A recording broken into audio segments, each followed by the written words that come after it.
tinfoil hat. Oh, what the fuck are you guys even talking about? Global controls will have to be imposed, and a world governing body will be created to enforce them. Welcome to Tinfoil Hat. We go deep, homeboy. Aaron, open your mind.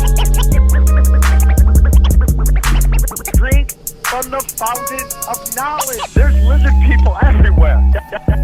That's some interdimensional shit. Wake up, Aaron. This is only the beginning. Dude, you just blew my mind. Are you ready to get your mind blown? All right, welcome to Tinfoil Hat, live from the Wise Wolf Gold and Silver Studios. Go to samtripoli.gold, use the promo code Tinfoil, and get in the Precious Metals games for as little as $50 a month. It's just that simple. Very excited about today's show. We're going to get into my favorite subject, which is, in fact, hidden history, revisionist history. This whole debate going on in the world right now about history and experts and all that stuff is, I couldn't think of a better time to have our next guest on. He is a author of 10 books. He is a revisionist history expert. I hope we get the experts on the show, and we're very excited to have him on. It is a blessing to have him here today. Please welcome author Michael Hoffman. Sir, how are you? Thank you, Sam, and thank you very much for this opportunity. Anytime, all the time, my friend. Anytime, all the time. For those who may not be familiar with you and your work, can you tell us a little bit about yourself? Well, I studied at the State University of New York at Oswego and also Hobart College in the Finger Lakes region of upstate New York. I worked as a reporter for the Associated Press. I covered all kinds of crimes. I was on the Son of Sam case. I was on the double initial murders. And then I went into the field that I'm in now, history and politics. Noam Chomsky intervened for me, the MIT professor at the time, who was very busy, and I was deeply impressed by his intervention when I was fired from a radio station upstate New York in 1982 for broadcasting a documentary titled Zionism, Racism, and the Beirut Massacre, mostly turning on the now largely forgotten carpet bombing of downtown Beirut in the summer of 1982, culminating in a wholesale terror bombing in August. And of course, we're familiar with those sites now from Gaza since October 2023. And so from there, I moved on to working for the Institute for Historical Review. I wrote a media column for Spotlight newspaper, a national newspaper, which at one time had 400,000 subscribers. And since, for about the past 35 years, I've been an independent historian without institutional support, but I have the support of many readers who value independent history and the kind of perspectives that I've been able to offer over the years. This must be an interesting time for you because so much of, I believe, and I could be wrong, but we'll get into it, of what you've probably been talking about for a very long time seems to be coming to the light. And the amount of pushback on it is absolutely insanity to me. And the way people... we were just having a discussion before the show about my belief is that we're in this unmasking time where people are, you see it happen over and over again on the left where they stay to position and then they flip flop on it very quickly. This mental gymnastics they must do. And now we're seeing it with a certain subject, Zionism. It's a interesting time for you and everyone who's been working so hard to get out what is seen as alternative history, what is seen as alternative data. Real quick, before we get into everything, what is the website or where would you like people to go if they want to see any of your work?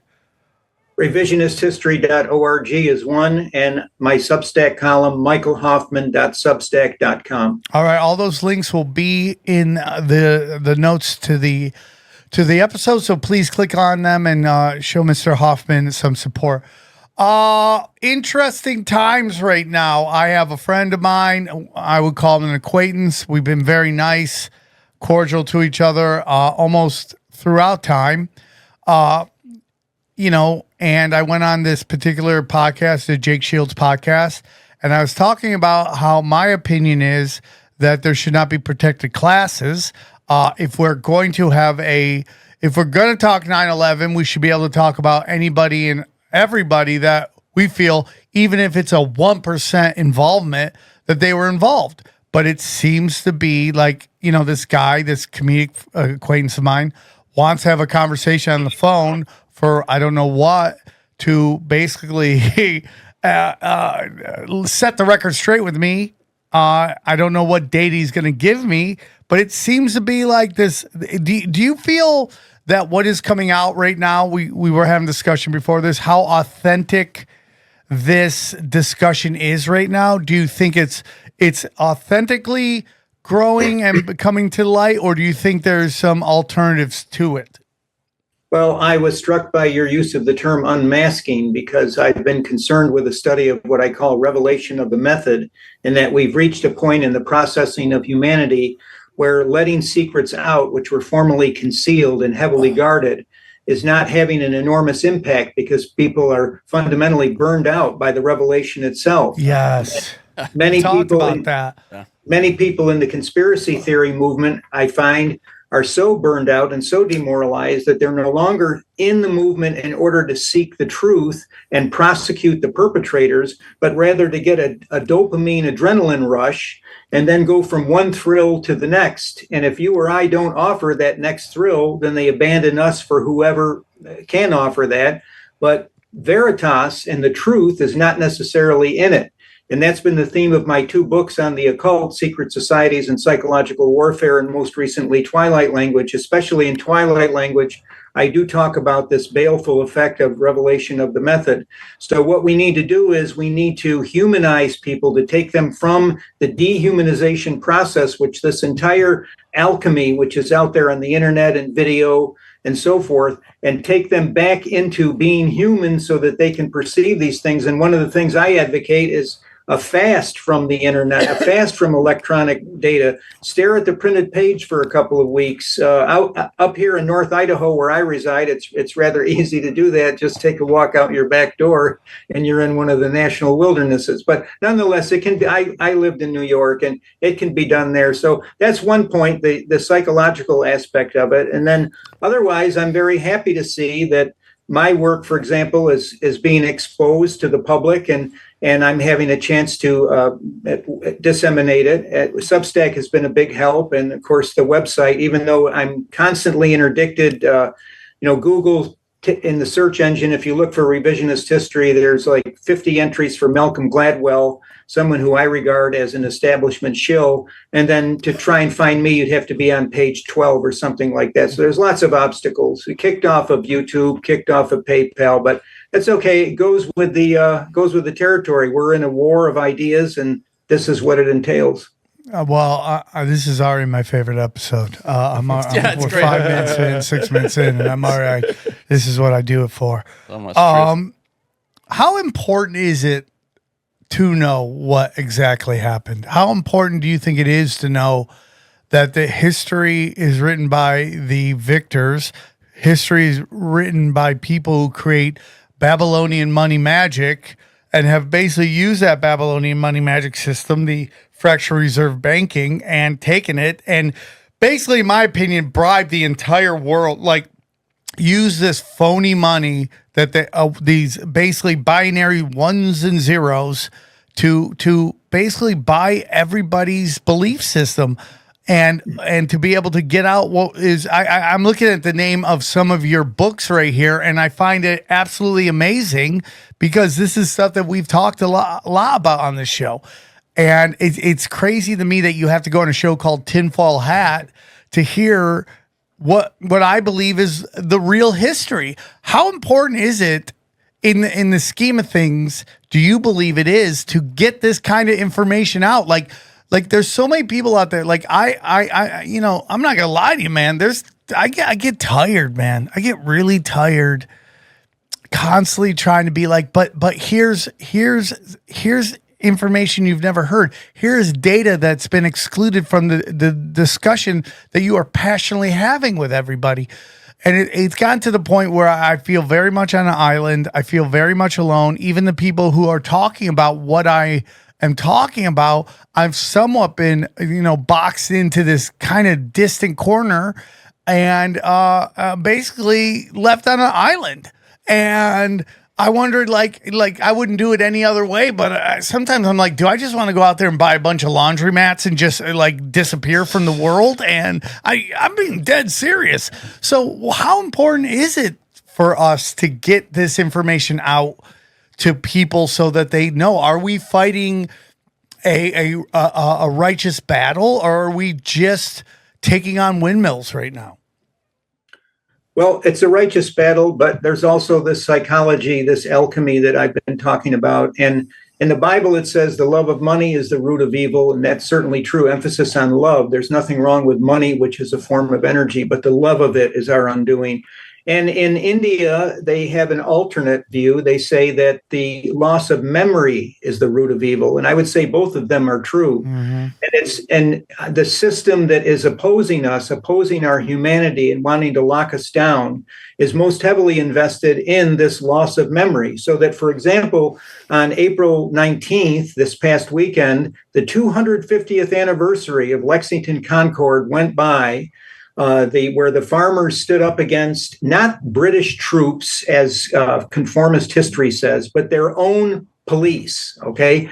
That whether it was the British Army or a Tory militia that went after them, it was the constituted authority of the time in British America, in colonial America, that was sent to do what? To confiscate their firearms. Those two factors in that story, there's two omissions right there by not emphasizing that and teaching that to our young people. Lexington and Concord, the shot heard round the world, the first real battle of the American Revolution was fought over the confiscation of guns by the constituted authority of the time, whereas conformist history presents it as being foreign troops shipped over from Great Britain doing this. Wherever they were shipped from, they were the constituted authority, and yet American farmers stood up against them. That's a titanic moment in our history. It's the 250th anniversary. I didn't see much about it. And that's frightening to me, because I think that this is being instilled in us, and we have a society which is increasingly obsessed with Hollywood celebrities and music celebrities and fashions. And even if you go on websites like the New York Post, owned by Rupert Murdoch, which is supposed to be a conservative outlet interested in the survival of the commonweal, and you find all of this gossip about who's sleeping with who and who took this drug and what murder occurred in the backyard of some Long Island wealthy person. And so there's this disorientation, and it's being exploited maximally. So it's more than ever important that we understand the past so we're not condemned to repeat it, which is another saying, I think, by George Santayana, who said that. And if we forget, and this amnesia is instilled in us, then we're just lost, because the lessons of history are very important. It's one of the reasons America arrived at where it was, the awareness of this concept of the divine right of kings, absolute monarchies, and how, for example, in the mid-17th century, the British for the first time overthrew their king, executed him. He was a tyrant. And then this was the template for the American founding fathers. Had they not remembered that and all its myriad details, we may not have had our revolution. We might have been in the same state as Canada, Canada is basically what America would have looked like had we not fought our revolution, which means a prescription against the proscribing of freedom of speech and freedom of press. Now, we certainly have some of that in America today, but it's controversial, and we can fight against it through various means. But in Canada, it's a principle that what the king said, what the queen said, and now, as you say, this Babylonian money system says, it's here in the United States. I wrote a book called Usury in Christendom, the mortal sin that was and now is not, on what the Bible and what Christian tradition for 1,600 years up until the Renaissance taught about the renting of money, which it was considered to be a dreadful thing. You could have loans, and I explain in my book how those loans were undertaken without interest. But it's all part of this picture, and it's never more important than to teach history and to teach it correctly. And I've often felt that the teachers that inspired me were the great storytellers. They had a story to tell about Abraham Lincoln walking into a dance when he was 18 or 19 years old and upsetting all the girls there, not because his pants were too short or his arms were sticking out of his sleeves, but because they knew he was going to draw all the boys and men over to the corner of the room to listen to him tell dirty jokes. Okay, you saved me, dude. If you can introduce kids to an interest in Lincoln in that way, not necessarily through a lewd anecdote, although Lincoln could be pretty obscene, I think that's the way you do it. And there's other aspects of the case. The night that Robert E. Lee surrendered to Grant, Abraham Lincoln was sitting on the bed of his wounded, he'd been injured in an accident, William Seward, as Secretary of State, sitting on his bed, holding his hand. He wasn't even aware that the surrender had happened, and because he'd been out touring Richmond, Virginia, and areas like that. And what was his first interest? To rush back to Seward's bedside and to console him. And only when he returned to the White House about 9 or 10 p.m. that evening did he find out that largely, although not entirely, the war between the states was over with. So it's very important to me. It's a sacred mission to teach history, to make it interesting to kids, not just numbers, dates, and figures, and then also to undertake what we're trying to do here on the program, which is to not be dissuaded from these forbidden topics by the various gatekeepers who are telling us that we're haters and when we're dreadful people for doing this, when in fact I say, who indeed are the haters? If I'm trying to explain what is the theological root of the genocide taking place in Gaza, how is that hateful? I'm trying to expose hate. So often there's an attempt to turn the tables on us, but I reject that, and I welcome debate. I've been trying to debate Ben Shapiro for years, but no takers. Yeah, it's crazy to me how there's so many people whose brand has been to debate blue hair, purple hair, green hair, college kids, and they just curb stomp these because they are kids. We've created a system in which basically a childhood goes now into your mid-20s. At least. I mean, have you seen pictures where they compared like a 24-year-old in 1960 versus a 20-year-old today? The 20-year-old of before looks like the parents of the 20-year-old today. They've already had kids and done 3 years of factory work, you know. And it gets into like, and I don't want too stray from the course, but it's like when people get all this plastic surgery done, they can't shave the years out of their eyes. No. You can nip and tuck till you're blue in the face. Yeah. Or look like a cat, which seems to be the end result of all this stuff. Horrible. But at the end of the day, it's like we see that you've lived life in your eyes and your neck too, and your hands. Yeah, they for can't sure. They cannot fix hands or but neck. they get back to it. It's just like I always say. I don't think people are getting dumber. I just think they're getting just saturated and drowned in just useless data. And this goes back to what you're talking about, the New York Times. Who's on drugs? Who's dating who? What OnlyFans is suing what celebrity today for just stupid stuff that makes no sense? And you know, like we just did an episode, and again, I don't want to get too far off it, but like the Little season, like, are we in this like end of this low vibrational time when evil is celebrated? I look at, like, you know, I hate to say it, just look at comedy and who gets promoted and who doesn't. It makes me really sad. And it goes back to this kind of like thing going on right now, this demonization of Jesus with not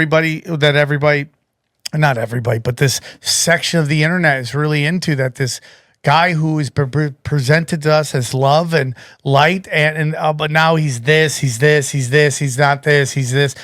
who the image of him that we see is not real, blah, blah, blah. It goes on and on and on.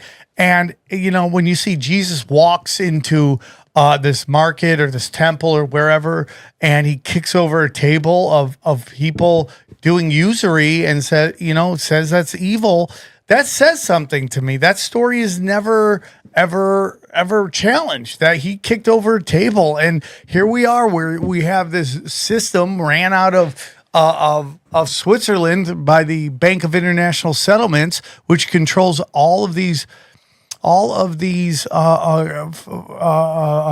Federal Reserves, these centralized banks, and what they're doing to the world. And it's absolutely insanity to me, and how nobody when someone goes, hey man, this president, regardless of what you think of Trump, for this discussion right here at this moment, let's say he's trying to do good. Hey, man, I want to get rid of the IRS and possibly the Federal Reserve, and people lose their minds.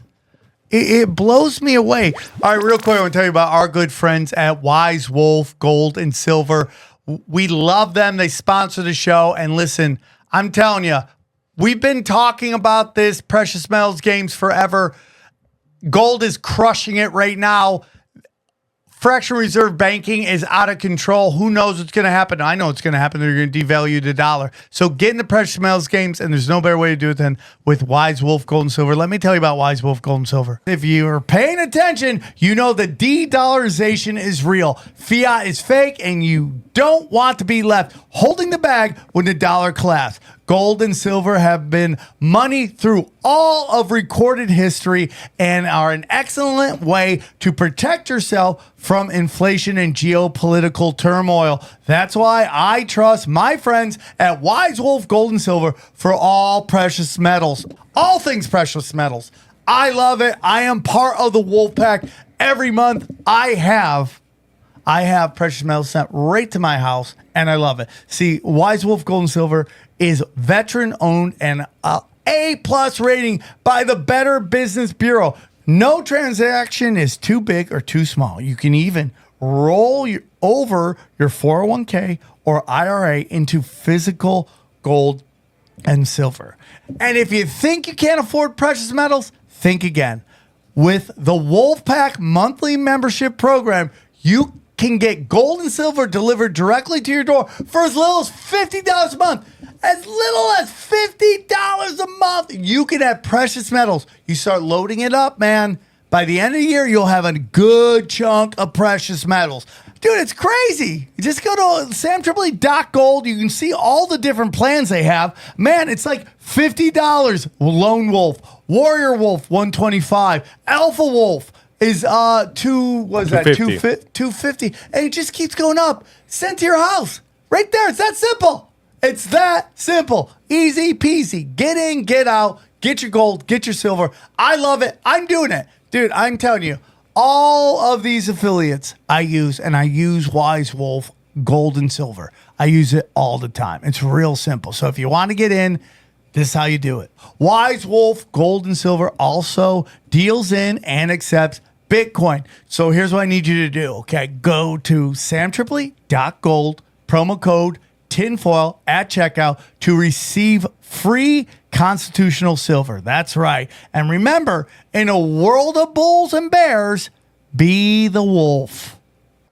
Hey guys, quick question for you. Is it data or data? Okay. Well, in this house, we say data. Okay. And for the longest time, I thought paying a fortune on my monthly data plan was just a norm. Guess what? That's when I found about Mint Mobile and their premium wireless plans that start at only $15 a month. Okay. I love it. Why pay all that money for the same thing? It's really simple. And Mint Mobile will allow you to get out of the chains of overpriced cellular plans by keeping it $15 a month.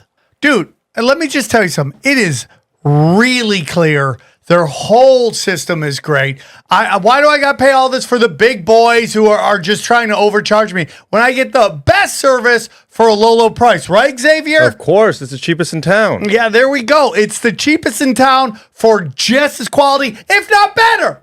That much better, right, Johnny? Absolutely. I want you to say bye-bye to your overpriced wireless plans, jaw-dropping monthly bills, and unexpected overages. Mint Mobile is here to rescue you.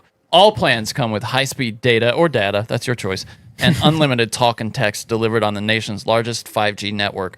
Use your own phone with any Mint Mobile plan and bring your own phone number along with all your existing contacts. You just ditch overpriced wireless and get 3 months of premium wireless service from Mint Mobile for $15 a month.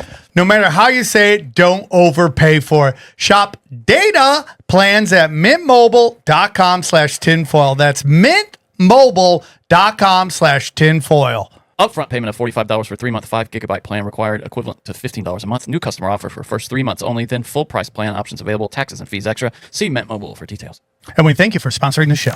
So where would you like to start? I know we're a little into the show already, but where would you like to start? What would you like to kick off? Oh, real quick before you do that, sir, sorry about that. If you go to samtripoli.com and go to events, you can get dates. You can get tickets to my live shows. Burbank, the revival is back on the 1st of May. Bellflower, I'm at the Stand Up Comedy Club, Cleveland, Ohio, at Hilarities. And now we just added, it will be on my website by the time you hear this. On the 14th, we're in Pittsburgh again. I really appreciate them having out. And the San Diego day has changed. I'll get you the new dates on that. So where would you like to start, sir? I'm going to start on a fairly radical plank. I'm in relating that I'm weary of Israeli supremacy, Sam, in Congress and in the media, and the expectation that all respectable people must submit to its hallucinatory egomania, for want of a better word. And I say that I risk being demonized or canceled just by stating that truth. We're called to worship one God in heaven and not a multiplicity of false Zionist gods on earth. Lord Jonathan Sachs, who is highly regarded as a scripture scholar, he's deceased now, was chief rabbi of the United Hebrew Congregations of the Commonwealth of Britain. And in a disgraceful review of a book by Jonathan Rosen called The Talmud and the Internet, this esteemed chief rabbi wrote, and I quote, "Rosen loves as I do the extraordinary moment in the Talmud in which God is outvoted on a point of Jewish law and celebrates the fact that his children have defeated him. In the world of the rabbis, not only do men study the word of God, God studies the word of men," close quote. Rabbi Sachs is referring to a tractate in the Talmud Bavli, which is to say the Babylonian Talmud, Bava Metzvah 59b, in which Rabbi Yehashua contradicts God by declaring that the law is rightfully decided on earth by the rabbis and not in heaven. And the Talmud has God admit he was wrong. It puts these words into God's mouth, quote, "My sons have defeated me. My sons have defeated me." So the Talmudic mentality contradicts God himself. It will certainly not brook any restraint from international laws or courts or any pleas from humanitarian considerations. Zionism is an occult dictatorship emanating from the Torah Shebil Pech. That is to say, the counterfeit Torah founded upon the traditions of men, the oral law that Jesus condemned in Mark 7 and Matthew 15. So the Talmudic mindset posits that the fear and trepidation of privileged students ensconced in the gilded environs of Harvard and Columbia University are more worthy of congressional and media focus than the thousands of Arab children who are rotting in newly dug graves, crushed under the bombed rubble of Gaza and in the crosshairs of Israeli killers as I read these words.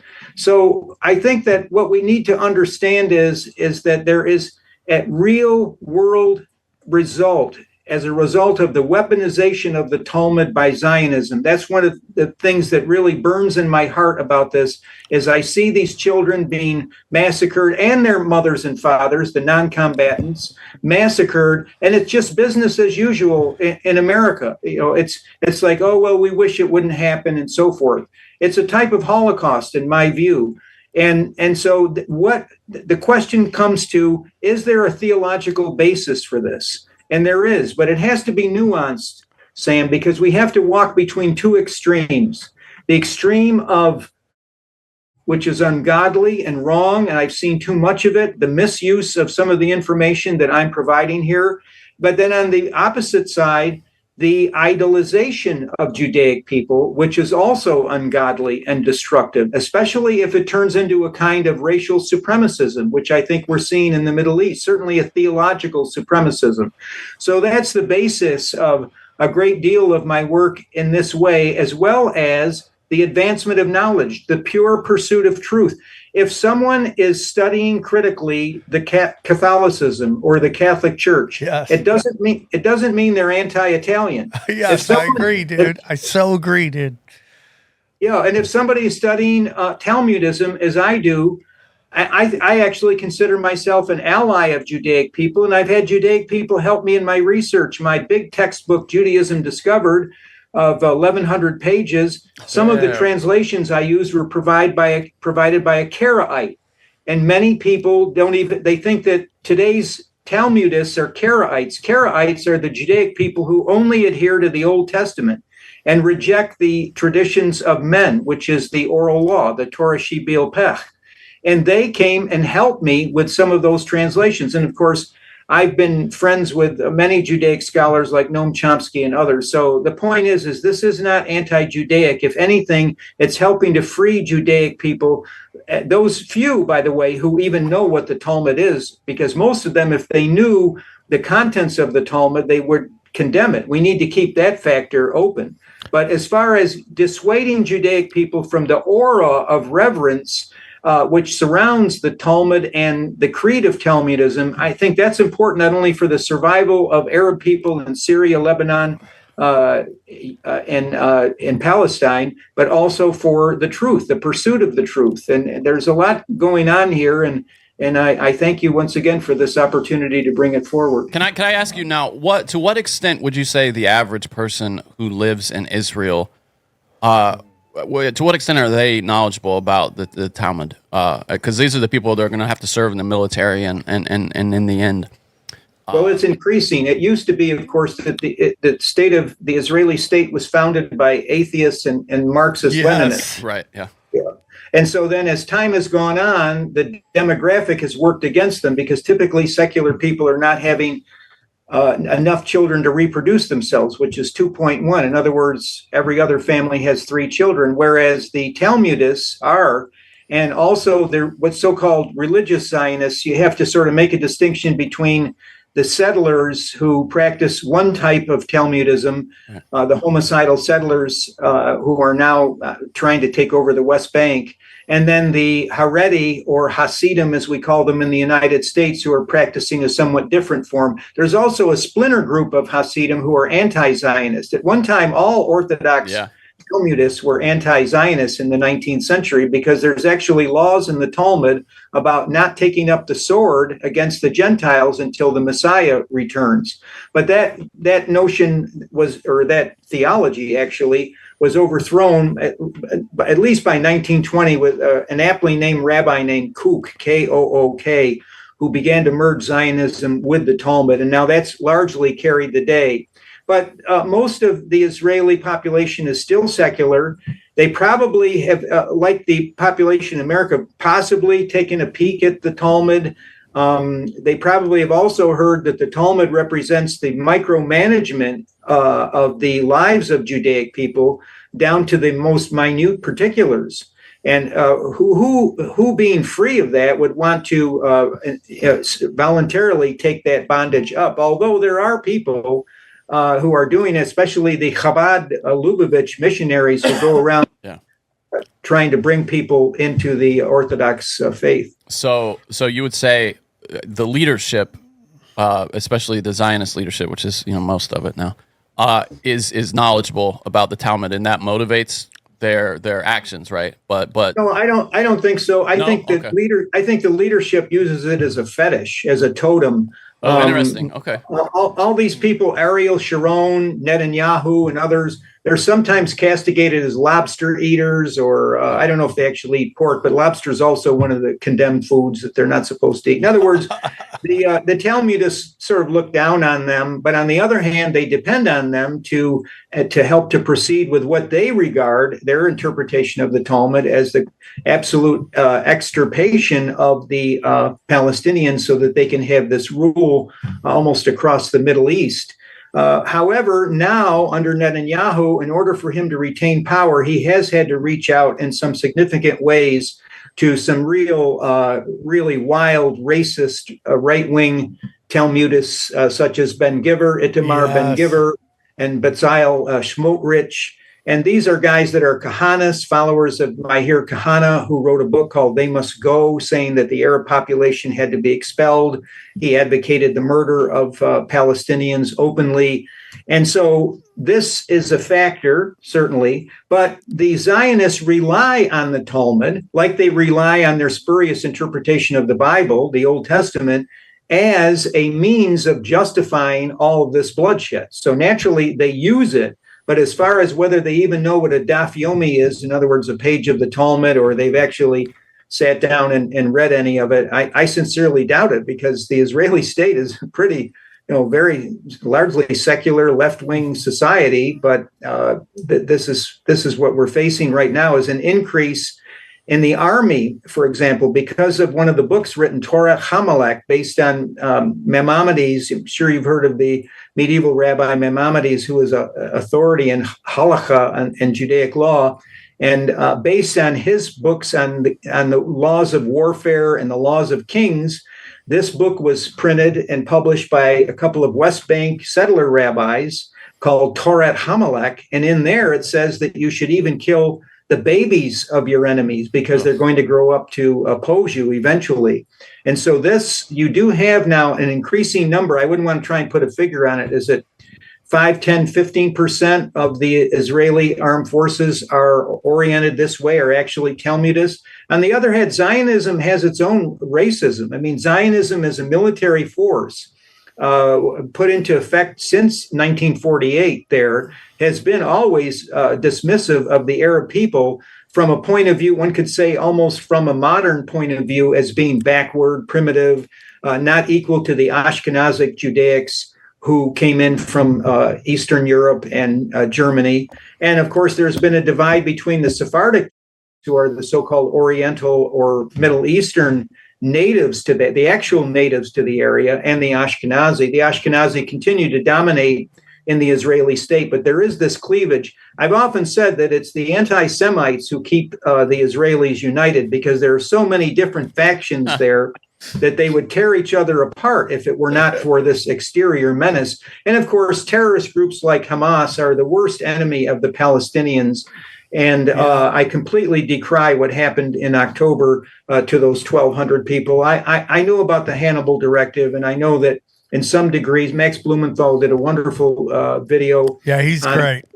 On the exaggeration of the mass murder. But there's no doubt mass murder occurred, and Hamas undertook it, and they bear responsibility for that. But what should have happened is, according to just war theory, is that Israeli special forces went in there, took out the top Hamas leadership, supported by helicopter gunships and things like that, and then put them on trial for war crimes. But you don't collectively punish an entire nation of people. Here you can see the Talmudic disrespect for the Palestinians and for non-Judaic people in general, unless certain people are qualified as allies, Shabbos Goy or something like that. But there's this revulsion and contempt for the Palestinians, even on the part of Zionists who are not religious. So this has certainly led to much of the genocide. One doesn't have to be a Talmudist in order to commit these war crimes. After all, America has committed them, and most of us allegedly are not Talmudic. So before we go even deeper, there's this whole notion from the anti-Semite movement on the internet, that why are we just focusing on Israel? Why aren't we focusing on what's happening in the Congo and parts of Africa and all these others, all these other regions where children are being murdered, villagers are being killed, and all that stuff? I have my feelings, but on why that is. But I would love to know what your take is, sir, on why do you think there's so much focus on what Israel's doing versus what's happening, let's say, in the Congo or Yemen? Yemen's now in the discussion because it involves Israel, but what are your thoughts on it? Well, Israel is committing these murders with my tax dollars, so that makes me complicit. So that's number one. We're sending them the bombs and the armaments which make this possible. Were it not for United States support, the Israelis would not have. We're up to 50, 60,000 Palestinians killed. What section of that is combatants and what section is civilians? Certainly the largest proportion of that are civilians, and that's been done with the United States of America. And we similar acts of genocide in Iraq and Afghanistan. We seem to be hell-bent on this neocon insistence that we make enemies of everyone in the Middle East except for the Israelis. So that's my basis. To the best of my knowledge, I'm not paying for massacres in the Congo, but I am paying for those in the Israeli state. And secondly, Sam, I would say that the Israelis and the Israeli state has held itself up as a humanitarian gold standard to the world, allegedly God's people actuating and effectuating God's book, and a standard for all of humanity. This is the standard, this bloodshed, this mercilessness, this contempt for Palestinian and Arab life? I don't think so. So all of those things are bound to stimulate in people a reaction, and it's understandable and it's not out of proportion. Now, there is another class of people, the people I classify as that they have an orientation on Judaism as being the only evil. And they look on the cryptocracy as being wholly Judaic and entirely in the service of Judaism. And when I was writing my book on the Renaissance, the occult Renaissance Church of Rome, exploring the enormous change that occurred in the 16th century, actually at the Council of Florence around circa 1450, with Pletho, this mysterious Greek who brought these teachings of Neoplatonic Hermeticism to that council. And then from there, the Medici founded the Florence Academy, the Neoplatonic Academy. And from there, you saw the rise of the money power with the Medici bankers and the Strozzi, as well as the Fuggers. But my point is that when I was looking at that occult suzerainty that was arising out of the Renaissance, I also saw at the same time that there was a cryptocracy that was independent of Judaism, because Judaic banking at the time, the Medici, Strozzi, and Fugger was a Catholic banking house in Germany, probably the wealthiest in the West. When they were doing that, the Rothschilds were nobody. They were rag pickers and pawnbrokers. So the notion, and a lot of this comes out of Ezra Pound, who I respect a great deal, but he begins his analysis of the usurious economy with the Bank of England in the 17th century. He has a soft spot for the Medici and Renaissance Italians in general, which I think is misplaced, but I still honor him for his courage in many other respects. But nonetheless, I saw a cryptocracy operating in the Renaissance with regard to this money issue, with regard to the introduction of the occult into the Catholic Church. And Judaic people played a very small role in that at that time. There is a wing of the cryptocracy that wants to conceal itself. Yes. Putting forth an entirely face on things. Yes. And that's a distraction, and it's highly misleading in my view. God, I wish I was as smart as you, because you articulated that so wonderfully. And I flung first grade, so I could never get that across. I talk about this all the time. It's like, for me, there were large, powerful religions before Abraham, before the Abrahamic religions. What happened to those religions? Well, I think they never disappeared. They just kind of cloaked themselves in this one small group of people. And I think there's levels to this stuff, and this is just Sam speaking based on 880 episodes of this show going on 8 years. If you go, Sam, who's running everything? It's these very old bankers from long time ago. And, it's like, what role does Britain have? I think so. What role does the British Empire have in so much of what's going on today? And this kind of this whole idea that the British Empire, I mean, we talk about how the Roman Empire ended, but when does anyone ever talk about when the British Empire ended? It really isn't discussed. It just kind of quietly just disappeared and became a bank called the Bank of England. And you get into, we have the doctrine, which was what was the doctrine where Britain gave Israel, the Rothschilds Israel? What was it called? The Balfour Doctrine. Excuse me, the Balfour Doctrine. And to me, that's just like theater. We're presenting this to these people, and in reality, they still control it. It's not very openly known. I learned it on the show a very short time ago, that from Jay Dyer when he came on the show, that the first king of the House of Saud was a British spy, and the control of that. So when you say that they put a face on, I couldn't agree more. It's impossible for me to agree more. And when we get into like all this quote unquote on the internet and on Twitter right now. You know, I was hanging out with a buddy of mine over Easter, and he was just like, why is my entire timeline anti-Semitism, or the presentation of anti-Semitism? And I go, personally, that's the game plan. Like all these religions have this kind of end of days, scenario where all the go back to Israel, and think that will mean that be the rulers of the humanity, and the other side thinks that the are going to go to hell, and neither of them is a good ending to this.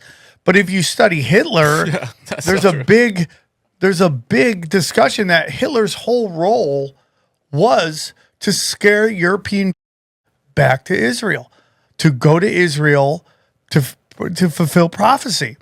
And, we've gotten into this a lot. We've had many discussions on Israel, Adolf Hitler, what his role was. The discussion of Adolf Hitler is now becoming mainstream when you couldn't discuss it before.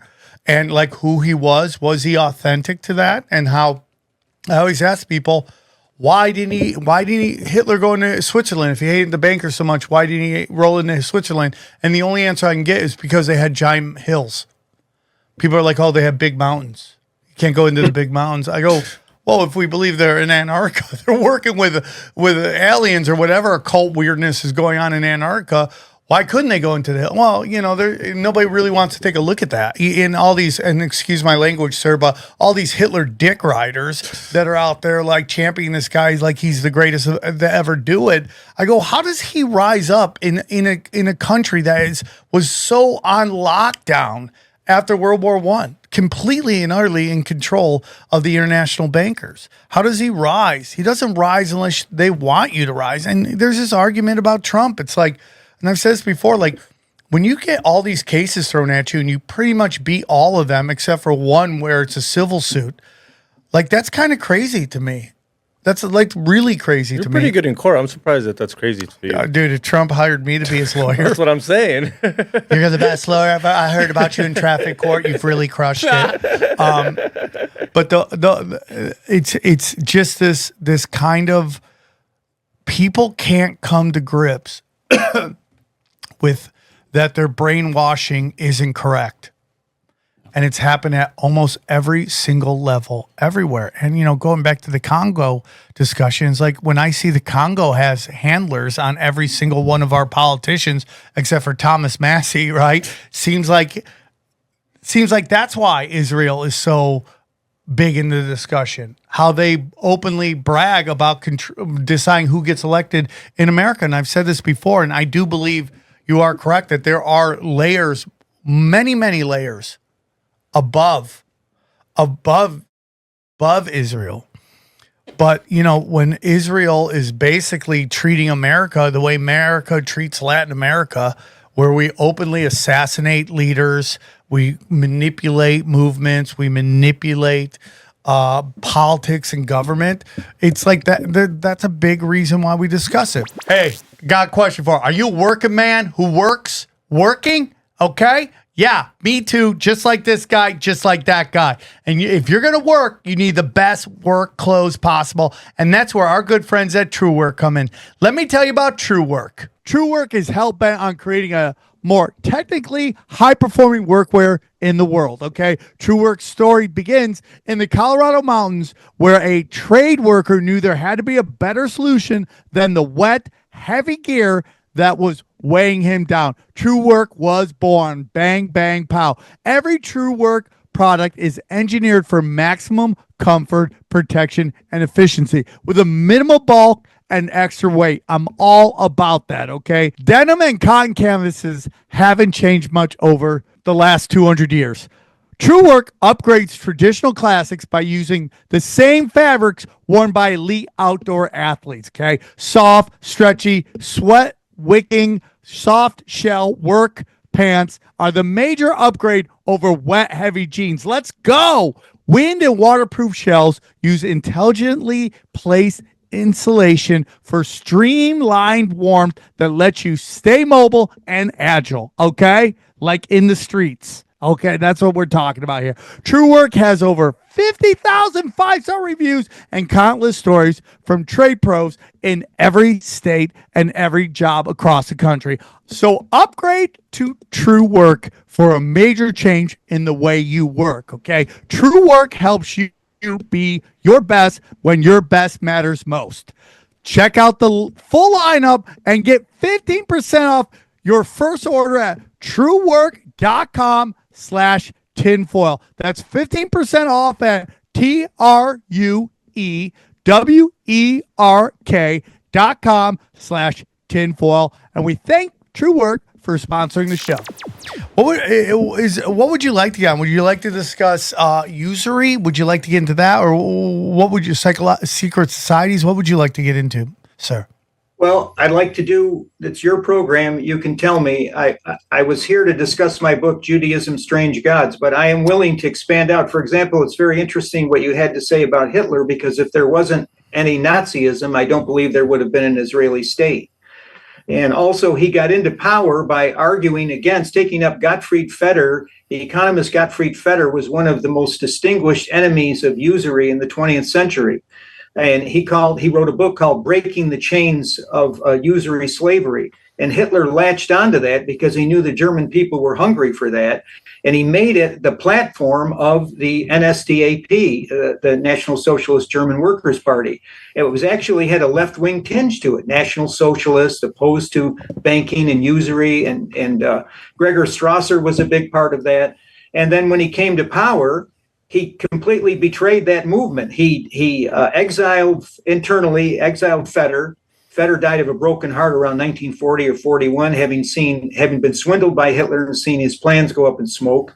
Other usury campaigners, like Strasser, were murdered on the night of the Long Knives under the false pretext that some of them were plotters, such as Ernst Röhm, the head of the stormtroopers, the SA, but Strasser certainly was not. Many innocent people were killed in those days as Hitler settled scores against anyone who could dissent from his betrayal and point it out. So what did he do? He suppressed the Judaic bankers, the Judaic usurer bankers in Germany, and elevated the so-called Aryan bankers. And that they had the same usury, the same enslavement of the German people in usury, but Hitler was okay with that because there is this banking element behind him. There's also this occult element because he got involved with theosophy and some of the 19th century occultism when he got out of the army and was charged with being an espionage agent for the army and various sects, various populist sects that were arising. That was ideal for a person of his oratorical skills to come into power like that, which is exactly what he did. And he was a disaster for Germany. He put a gun in his mouth and pulled the trigger. He took not only himself down the roads of suicide, but he took his people down. No one in their right mind would attack the Soviet Union in June of 1941 across a frontier that was 1,000 miles long, where you had to supply your army. And the alibi is always, well, Hitler had evidence that Stalin was going to attack Germany. Well, Stalin would have then had to also supply his army across that 1,000 miles, whereas Hitler would have been able to respond with the most powerful army on earth at that time, the Wehrmacht, and they would have been fully supplied. That would have been a sane kind of doctrine. But Hitler, when he was on that occult kick that he was initiated to through the Thule Society, Thule, he also imbibed not only but he also imbibed contempt for the Slavic people. He had contempt for Poles and Russians and other Ukrainians, other Slavs like that. And so, therefore, he thought they were a slave race. He would conquer them by December, send the troops out in June. This is the kind of megalomania that we're dealing with. And when people say that some of the populists, the extreme right wing in America, say they'd like to see another Hitler or something like that, what they're really saying is they would like to see a tyrant. Hitler killed those people at the Night of the Long Knives, his own supporters, people who had worked side by side with him. Gregor Strasser had organized the north of Germany and Prussia and other territories brilliantly on behalf of Hitler. And then he was killed and betrayed. Hitler didn't even do what Stalin did. Stalin had a show trial before he killed the people. Hitler had no trial. He said, I am the law. if you like a leader like that, I thought the American revolutionaries gave their lifeblood to get free of that yoke of a king who tells his subjects what to do. And every German was a subject of the Führer Adolf Hitler. And the Germans haven't recovered from that yet. So, yes, I was taken by that. And also the fact that there are some aspects of Hitler's movement, which I'm afraid are gaining, as you suggested, gaining more and more influence and cachet. And I just don't understand it at all, except that I think there's the hand of the cryptocracy behind it. What we need is another Thomas Jefferson. That's what we need, not another Adolf Hitler. I love what you just said there. It just cleared up so much for me. Like, he got rid of these bankers and replace them with the Aryan bankers. That completely and utterly settles that whole argument right there. I think that's a wonderful, wonderful point that you made right there. That is absolutely amazing. Yeah, I'm blown away by that, because that really ties up a lot of loose ends. That is because when you talk to the Hitler guys, they're always like, he locked up Rothschild. You're like, yeah. And I also believe that's a sense of theater that he is trying to get the German people behind him. They are completely and utterly demoralized from World War II, which to me is this movement that is the beginning of the British Empire grabbing World War One. World War One, yes, excuse me. World War One grabbing Israel or Palestine. So they got to wrestle it from the Ottoman Empire. And you start with this made up high impact event, an assassination of a prince, and that kicks it off. They were looking to kick it off anyways, to wrestle it from the Ottoman Empire. The Ottoman would not give it to the British Empire. They wanted that land. I personally think it has to do with trade routes. That whole area has to do with trade routes and controlling trade routes. When you talk about what happens if we go to war with Iran, well, they own rivers and seas that once they shut those down, the oil distribution is completely halted.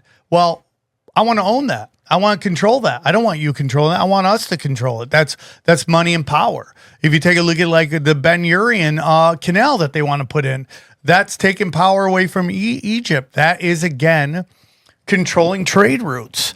And Hitler was very, very, very, very big onto that. And there's a lot of discussion, and I don't know your thoughts on it, sir, but there's a lot of discussion that a lot of the people in these camps, of this Holocaust camps, regardless of what you may think of them, a lot of them were the Orthodox who were against Zionism and the control of that. When you see that, the Nazis, even before Hitler was, the head guy in charge, they were doing deals with the Zionists to get them to move to Israel. They were complicit in that. In money deals?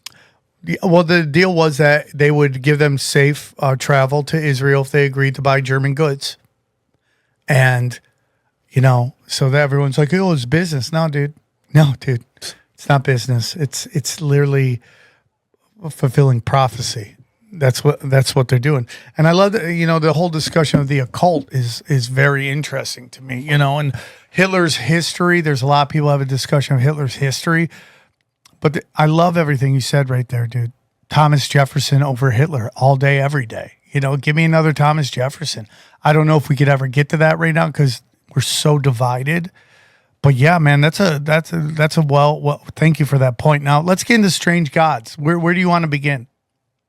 Well, I think that what I should do is I should answer some of the few critics who dared to take me on in this. When I say dare, I don't mean any sense of braggadocio. It's just that when you have people like Ben Shapiro who claim to be masters of these texts, and yet if it was a simple case of destroying me and demolishing my thoughts, why not have me on? Maybe he doesn't even have to mention my books or my website, revisionisthistory.org. He could just say, Mr. Hoffman, I'm going to have you on, and all I'm going to do is mention your name. I would still go ahead and debate him. So what does he have to lose? But I think actually he has a great deal to lose, because one of the things the critics say is that the Talmud of Babylon and its successor texts is not authoritative halakha. It's not really law. It's just commentary in a series of debates. And you hear that quite often if you go just one level deeper into some of the horrible passages that are in the Talmud. And that's the reply. That's the first line of defense. It's actually an insult to our intelligence to put that forward, because it means that they consider the person who is they're discussing this with as what's known as an am ha'aretz, in other words, an ignorant peasant. Because and they call Judaic people who are not conversant with the Talmud by that invective. But in order to answer the question, it's necessary that I refute a familiar defense against charges that the Babylonian Talmud is the basis of the laws of Orthodox Judaism. Apologists assert that its more blatantly horrible passages don't constitute the halakha, but only commentary and debate. And the truth is very different. The oral traditions of the Pharisees, what I mentioned to you earlier, the Torah Shebil Pech, is in contradistinction from the written Torah, the Torah Shebiktab, which was given to Moses on Mount Sinai. And then Rabbinic Judaism invented this legend that also on Sinai was given this oral law. And it just so happens that that law was never written down until Israel rejected its Messiah. Once Israel rejected its Messiah, then it became so corrupt that that spurious oral law was committed to writing as the Mishnah, which forms the central axis of the halakha of Orthodox Judaism, and then the Gemara, which follows from it, forms the Talmud. And so in these oral traditions, which Jesus condemned in Mark 7 and Matthew 15, we have the extra biblical superstitions, the occultism, the self-worship, racist hatred for and sheer nonsense. For example, in the Talmud tractate Ketubot 60b, 61a, 60b, if a woman copulates in a grain mill, she will have epileptic children. If she copulates on the ground, she will have long necks. Apologists assert that the Talmud's only a record of debates, which is known as machat, between Tanaim and Amorim. The authors of the Talmud Bavli, or Babylonian Talmud, are collectively known as Chazal. And that by focusing on one portion of the controversy and upholding that passage as authoritative, the critic errs because there's no legal sanction given to the other side of the debates in the Talmud. It's demonstrably false. The Mishnah and subsequent rabbinic amplifications of it comprise the halakha, by which every believing Orthodox person is bound down to the most minute and intimate particulars of his or her daily life.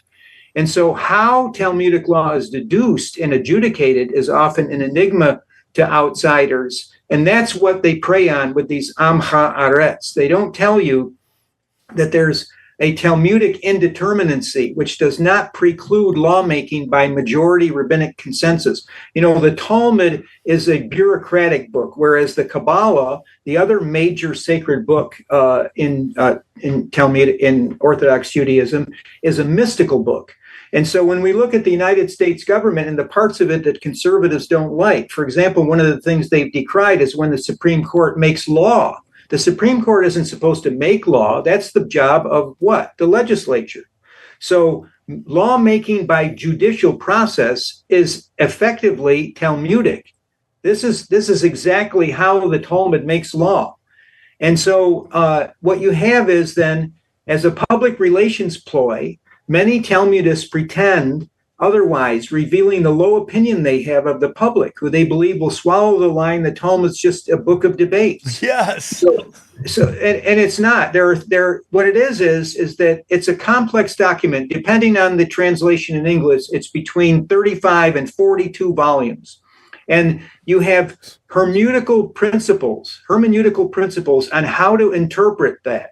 Okay. And it's all tied into situation ethics. Talmudism is a religion of situation ethics. On one hand, you have, if I bring up the Zugat pairs, I might lose the audience, so I won't make reference to that. What I'll say is there are two influential schools dating from the time of Jesus, the school of Shammai and the school of Hillel.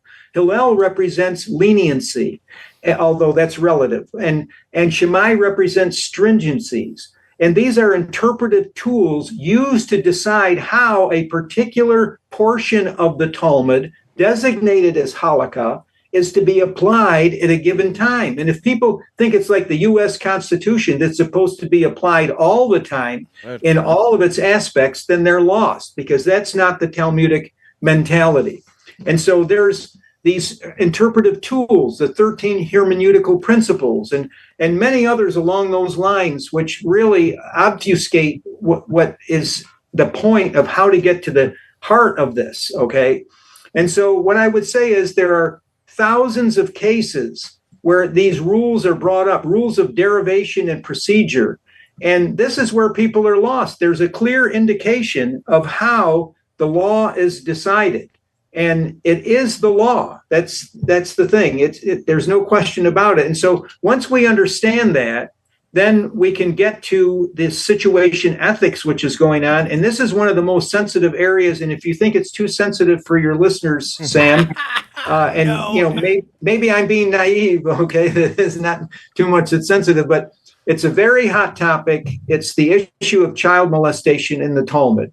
And I say this very carefully because any notion that even Talmudic people are involved in these things, it's not necessarily true. And I wouldn't want anybody to believe that. But what I have to say is that these things are part of the praxis, Talmudic praxis, in terms of what is derived from these texts. And it's also a clear illustration of the situation ethics. So, for example, Ketubot 11b, intercourse with a boy under 9 years old is not considered a significant sexual act. Is it okay to go here or not? Go for it. I just before you go there, I just want to say this, is that, people can say whatever they want about like this take on the Talmud, but what I will tell you guys, and our crowd is for our listeners are very advanced. They're down for all of it, sir. So you don't have to pull any punches. But if you study what is said in the Talmud, there are literal laws in Israel that mirror that. Meaning they pass almost, whether it's on the book legislation or understood legislation, such like, we've seen this story done on CBS or ABC, whichever one it was, about how if someone is if an Israeli or is in America is accused of some sort of sexual assault, they can get on a plane and fly to Israel. And in my own life, I was into crypto. I had a lot of crypto. And I was able to invest, guys. I didn't spend the money. I was able to invest either through sponsors paying me in Bitcoin or whatever it was. I was able to get in on early on a lot of these cryptos to the point that it had gotten up, I would say, to what would be worth at this time $1 million. Celsius stole all my crypto. When I went to go look at that I had coins there, they were phantom coins. They weren't real coins. They just said, "Hey, you have 7 Bitcoins in our exchange." But it was gone. He had taken all that. You couldn't even swap nothing. They're like they were gone. They were gone. Do you know where they caught him when they arrested him? He was at the airport. Do you know where he was going? He was going to Israel. He was getting on a flight to Israel because he couldn't get extradited back to America if he got there. So I just want you guys to know that this is not picky. This is literally factual what we're discussing here. So go on, sir. Okay, and I do want to point out that there's also a haven for molesters in Rome. It's called Vatican City, because many of the prelatical molesters here in the United States, such as Bernard Cardinal Law from Boston. And there was a movie made, and that movie was largely accurate, believe it or not, one of the few that Hollywood turns out that was accurate, about the plague of child molestations on those helpless Catholic children. And he was welcomed by Pope Saint John Paul II, given charge of a basilica, and all the honors and many other types of sanctuary was provided to him and other molesters like him. So the Israelis are not unique there entirely. But I think that what I want to point out is that when it comes to Hillel, and when it comes to, because Hillel, is considered like the alternate Jesus among both secular liberal professors at Harvard and Yale, as well as the mass media, that he was sort of like another Jesus. He didn't believe that he was the Son of God, but he was a good man who preached love and everything. Actually, Hillel is deeply implicated in what I'm going to lay out here for you, but he saw a problem in cognitive psychology, which was how to persuade a Judaic audience to convince them that to believe Hillel and the other rabbis on the basis of scripture alone. And their enactments can't be found in scriptures. And Hillel was unable to convince them of that fact. So what he did is he created this gigantic pile of legal and self-perpetuating textual arcana, which is what we're coming into here, which is employing situation ethics. So in Ketubot 11b, and I realize this is kryptonite to a lot of people, but I think it's the best illustration of situation ethics working inside of this particular dogma. Intercourse with a boy under 9 years old is not considered a significant sexual act. Now, deniers of this claim that this horrible permission for child molestation in the Talmud is not a permission, and they employ various deceptive circumlocutions to evade that fact. Concerning permission with regard to Sanhedrin 54b, where we find a barita, which is a learned exposition of the text by Rabbi Adin Steinsaltz, who's the major translator of the Talmud into English. He says, this supports Rav, for it teaches that if a man engaged in homosexual intercourse with a child under the age of 9, he is exempt from liability.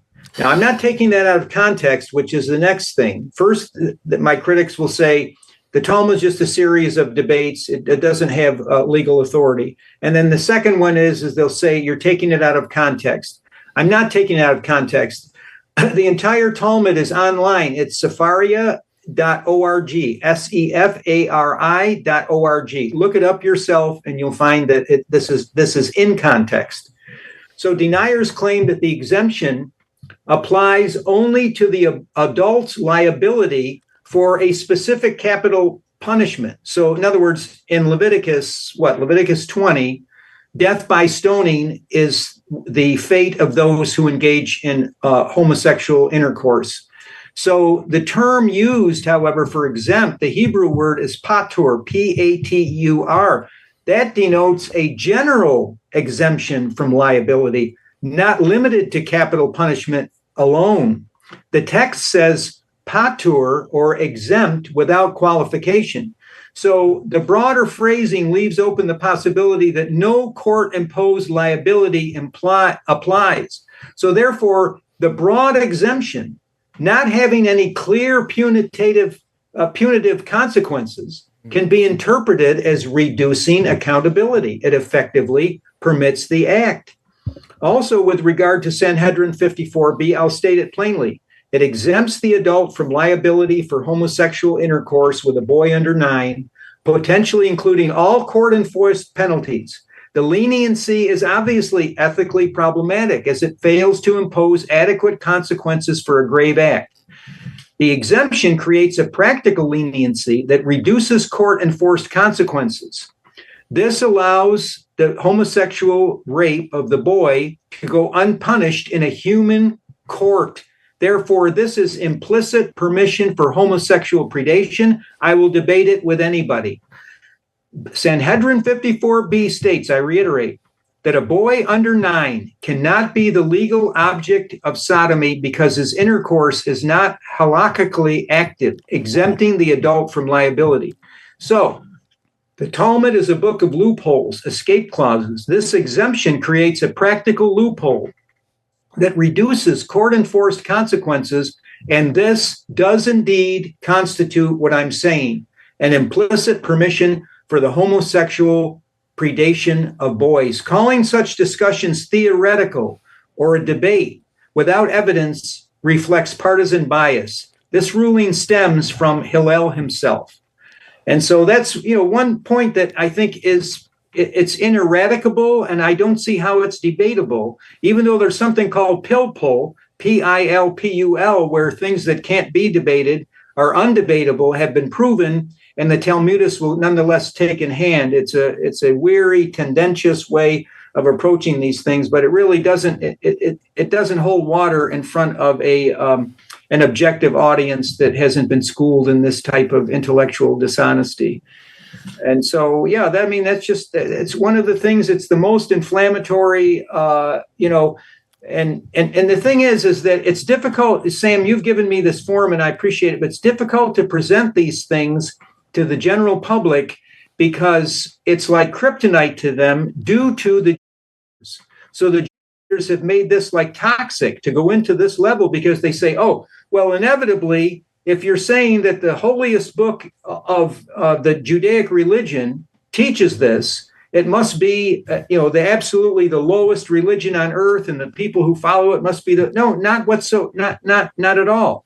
I don't know how it is that it's only a minority, an extremist minority, that takes these passages and applies them to the widespread predation upon children in Orthodox Judaism. I don't think there's any question about that. It's fairly widespread. But nonetheless, if we have this hate and we can't get past it because any type of scrutiny like this, based on facts, that's what I presented to you. And I believe that they can't be overturned. And therefore, if these facts have this invulnerability, why can't they be presented and taught? And if they were more openly, without all of this intellectual dishonesty, we might have Judaic people coming forward and saying, look, Michael Hoffman is correct literally in terms of the verbatim text, but let's take a wider, broader examination of how this is applied in culture. I would welcome that. But because this is damned, it's become a damned area of pursuit. And it's become so red hot that anyone who approaches it is risking debanking, deplatforming, shadow banning on Twitter and things like that. There are very few who wander into it. I mean, I basically have this field unto myself, although I find that people will raid my books, take something out of context, they don't credit me for it, and then they push it through in some other area, and you lose control over this information because it has to be within the context of a humanitarian love for Judaic people. You mentioned, Sam, saying that one of the unique things about Jesus, which warmed your heart, was him kicking over the tables of those money changers. And another aspect, which is unprecedented in other religious traditions, is when he said, love your enemies. Do good to those who persecute you. Bless and pray for them. And this is my way of doing that. It's done out of charity. It's done out of compassion. Both of my books, the textbook, Judaism Discovered, and the book I sent to you, Judaism Strange Gods, has an introduction for Judaic people, talking to them about the charity that I'm offering them, the compassion that I'm offering them. If they feel that I'm wrong, let's come together and let's reason together on this issue rather than putting it in front of a wall of which anyone crosses, then they're just, their financial and reputational life is over with. Can I ask you, is it forbidden? Is that kind of abuse forbidden elsewhere in the Talmud or the Torah?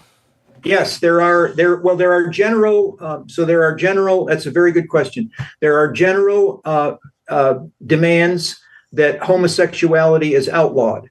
So you'll find one part of the Talmud where it will say that homosexuality is wrong. And then you come to this section that says that what I just told you. However, if you apply that gigantic heap of self-perpetuating arcana, the rules of classification, the sevenfold classification for human hermeneutical analysis of the text, right. Then there's a 33-fold one. There's a 13-fold one.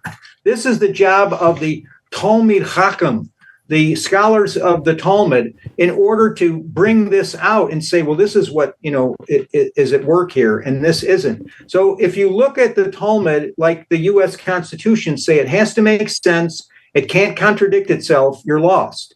And they and the interpreters of it will themselves say that, no, this goes to show that, you're uneducated, you're ignorant, you don't realize how we emphasize these things. But for me, when you have a text like the ones that I brought out to you, Sanhedrin 54b, for example, what is to argue? It's an obvious Jeffrey Epstein kind of a manifesto for what you want to do to a little boy. And the permissible age for girls is 3 years old. So, I mean, you can see the potential for abuse here. Wow. Now, I was raised in New York. I grew up with secular Judaic kids. One of my closest mentors was a man named Levine. He was a man that introduced me to classical music, even though my own father was very much into opera and classical music, but he was too busy with his profession. But Mr. Levine did do that for me. He was a cultured gentleman.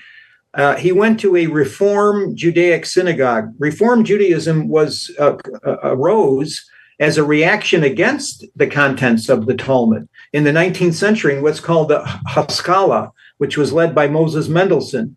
And they really wanted to look good in Western eyes. And it was sincere. I believe it was sincere. And so they delegitimated the Talmud. And at that time, I doubt Mr. Levine had ever seen a page of the Talmud. I'm sure he was aware of it because he was an intellectual. But and he lived a good life. I mean, he was living it without Christ. And, my Christian brothers and sisters will say that it's not possible. But it is possible if you understand when people, there's a theological principle of invincible ignorance. Some people have been so turned off to the Bible and Scripture and the church by the bad example of Christians. That is the number one reason why people are opposed to Christianity. Yeah. The horrible example of the TV money-grubbing evangelists, and the whole shtick, all the way down to the warmongers that Trump is now employing to push forward the bloodshed in Palestine and Yemen and so forth. So we have to understand that within this strange anomaly here, this enigma of how this can be there, and yet we dare not accuse Orthodox Judaic people of necessarily being practitioners of this. Nonetheless, I'm not going to back down from the fact that this should have been repudiated a long time ago. Christians are often called upon to repudiate the Gospel of John, that it's anti-Semitic, which is ridiculous because it was written by a Semite, but be that as it may. Yeah, and we're constantly told you have to repudiate this and distance yourself from that. Well, how about distancing yourself from these passages that I've given you? That would be very welcome. I would celebrate that. And I think it would be an act of liberation for Judaic people. And this is where I'm coming from. But my enemies want to paint me in an opposite light. I gave a speech for Louis Farrakhan's Nation of Islam. Minister Farrakhan was kind enough to invite me to be the first white person to speak at the National Convention in Chicago, what they call Savior's Day, February of 2019. And I gave a speech there for about 7 or 8 minutes about the Talmud. And I was well received, warmly received, better received than I am among my own people. And I thank the Honorable Minister Farrakhan for his hospitality. And also I corroborate with the Historical Research Department of the nation, which is a top-notch research group. But anyway, I mention this because when I got up in front of the 4,000, also it was televised to Africa and the Caribbean, I said, assalamu alaikum, to the Muslim people. I said, braka hatzlaka to the Judaic people, wishing them blessings. And of course, I said, I stand before you as a follower of my Lord and Savior, Jesus Christ. As I proceeded through my talk, I said that the word is a holy word. None of that was repeated when the ADL, the Anti-Defamation League of B'nai B'rith, wrote a report about what I had to say the next day, denouncing me, of course. They took whatever could be twisted into an inflammatory interpretation. That's what they publicized. And where I said the word, the holy word, and where I wished the Judaic people of the world, braka hatzlaka, that was all omitted. So this is the type of tyranny we're dealing with. But as Sam said, they're backed by the money power. Yeah, I mean, if you just study the whole thing in Israel, it's 100%,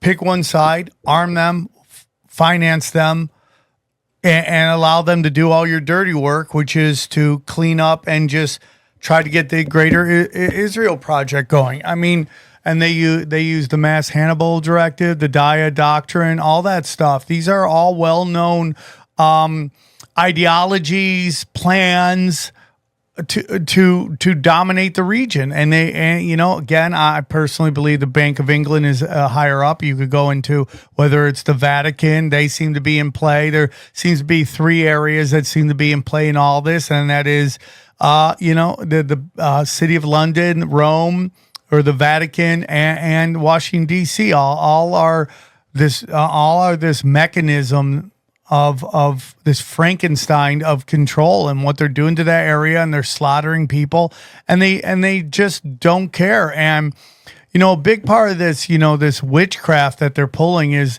to get us not to believe our eyes or our ears or the wisdom of our experiences. And I am seeing children, my children's age, being slaughtered, and I am being told that they are terrorists. I am being told that they are complicit in October 7th. And it doesn't matter how many times you can find quotes and videos of Netanyahu talking about setting up Hamas to counter the PLO. It doesn't matter to them. And it's this whole thing where it's like what was it, Mark Twain's quote, it's easier to fool somebody than to convince them they've been fooled. I mean, this is where we're at. I get constantly told old data, debunked data. I mean, there are people that are using debunked data to defend Israel when the Israeli government and media are the ones who debunked it. The people who were involved in October 7th have come out and basically said in what I believe is a revelation of the method of what they did that day. You remember the tunnels that were under hospitals? Guess who created those? Israel. It's all come out. They've openly admitted it. It's absolutely ridiculous. Ben Swan, to me, is the case close of October 7th. I mean, over and over again, told, be quiet, shut up. You had IDF soldiers going there doing something, those soldiers being told, if you bring this up again, you'll be court-martialed and thrown in jail. Where do we see that? October 7th. With these quote-unquote hijackers. The hijackers. I saw at 9/11 too, the same thing. You had people in the government warning of this strike, and people in other That's what I meant to say, 9/11. Yeah, 9/11. Oh, okay, that's what you meant. Yeah, right? Totally, where it's like, hey man, we got these guys, they're not learning how to land planes. Shut up. There you go, Like who's the Jew tunnels in New York? Remember that just disappeared. Yeah. No one really found out what really happened. It was like, oh, just disappeared. And it's like I have this discussion I'm going to have with somebody who's an acquaintance of mine. And it's just like, I am not picking on anybody. I am just saying there are no protected classes. Everybody should be open to scrutiny, criticism, and jokes. I'm sorry. And like, what percentage of the USS Liberty attack do we have to achieve that we believe Israel's involved for us to be able to criticize Israel? What percentage of JFK or RFK assassination do we have to achieve before we can criticize a foreign government and a foreign intelligence agency? What percentage of 9/11 do we have to achieve before we can go, hey man, we slaughtered 4 million Iraqis and they had nothing to do with it? Because the whole notion is, as you get gaslit, is that this is going to lead to goof stepping. This is going to lead to ovens. Okay. Well, it did. And it was 4 million Iraqis that had nothing to do with it. Dead. That is on Netanyahu's hand. I was saying it was George Bush. It's Netanyahu's blood. Netanyahu's blood. The Iraqis' blood is on Netanyahu's hands. And you also mentioned the British Secret Service founding the Saudi Arabian monarchy. And one of the things that really infuriates me is how the Arab governments of the area are so apathetic toward the slaughter of the Palestinians there, led by the Saudis, and also nations like Bahrain, where there is a large naval base. Bahrain is a tiny minority of Sunni Muslims who rule over Shiites and periodically execute their clerics and other types of leaders. And Saudi Arabia has been more or less the battering ram for the Israelis against the Yemenis and against the Houthis. By the way, after the diaspora with the fall of the temple in AD 33, as well as the failure of Bar Kokhba's revolt in 135 AD, many fled to Yemen, in the Yemen area. And I wouldn't be surprised if there isn't a lot of Israeli genetics and DNA in those Yemeni people, because their ability to fight and their intelligence in the way they do it is truly remarkable compared to some of the other failures of the Arabs in the Middle East. But I think that if you look at Wahhabism, the heresy that arose in Islam in the late 18th century, which is inimical to Western civilization, which despises Christianity, whereas you have churches in Shiite areas that are unmolested and where people can freely worship. This isn't the case where under Wahhabi Islam, when they have a strong dominion and hold over the people. And it's been very problematic. The Bush family's interactions with the Saudis, George W. Bush putting them on a jet and sending them out of the United States when all air traffic was shut down after 9/11. There's a lot that should be understood here in making distinctions inside Islam. If we had someone from Asia or the Middle East generalizing about Christianity and imagining that Lutherans are the same as Mormons or Jehovah's Witnesses are the same as Catholics, we would laugh at that. But many right-wingers in the United States make these ignorant generalizations about Muslims, as if Sunni Muslims, Shiite Muslims, Alawite Muslims, Wahhabist Muslims, Salafist Muslims, and right down the line are all one homogenized whole, and it's simply not true. And I'm very disappointed in the fact that the Arab people, I realize they're ruled largely by dictatorships in Egypt, horrible dictator there, that some of the worst prisons in the world are in Egypt. And then the Saudis cooperating with the destruction of the Houthis. The Houthis are simply saying, whether it's right or wrong, that there's a genocide underway in the Israeli state. And we're trying to stop it by force of arms, which was a principle that was recognized during World War II. I mean, what were the partisans? The partisans took up activities that one could call borderline terrorists to fight the Nazis and to support the forces, the Allied forces. And the Yemenis may see themselves in that same way. In the same way, the Israelis have justified their mass bombardment of civilian areas in Gaza on the basis of what the Americans did during World War II to every major German city, and not only to Hiroshima and Nagasaki in Japan, but also in Tokyo in March of 1945, where 100,000 people in Tokyo were basically barbecued. And this is all on the United States, and it creates a precedent. Yeah, it's crazy to me. You mentioned Yemen, and Michael Churoff, who was like ahead of, I forget what his actual title was during 9/11, but it was he was basically in charge. And he's the one who sent all the dancing Israelis back to Israel, got them all out of jail, put them on a plane, flew them back. Well, you bring up Israel in Yemen. Well, there was in the, I think, the 1940s, there was an operation called Magic Carpet, and his mother was instrumental. She basically went undercover as a flight attendant, and they smuggled out of Yemen into Israel. She was a part of that. His father was a Talmud scholar. And what do you think of Alan Greenspan? Well, anybody that's in charge of the Federal Reserve is shady to me and complicit in the enslavement of humanity. He swore his first oath of office on a copy of the Talmud, as did Deborah Lipstadt when she was sworn in by Biden as the head of the Anti-Semitism Bureau of the State Department. She swore it on a copy of the Talmud. I thought your listeners might be interested in that. I did not know that. Did you know that? No, I didn't know that. That is absolutely insane to me. That is absolutely insane to me. And it's like we said, again, they make USAID the bad guy. But in reality, where do you think USAID is getting all their money from? The Federal Reserve. And I've been saying this forever. The Federal Reserve funds everything you hate in the world. The Federal Reserve is the one that's propping up this false reality onto God's reality. So whenever you're watching something and you go, that doesn't make any sense to me, that's what we're talking about. So you think they're controlling what's the Mandela effect? Like in I a mean, weird kind that's of way. not even like, who even knows what that is? That could be multiple dimensions. That could be just, if you create the internet, you could probably figure out how to manipulate the internet.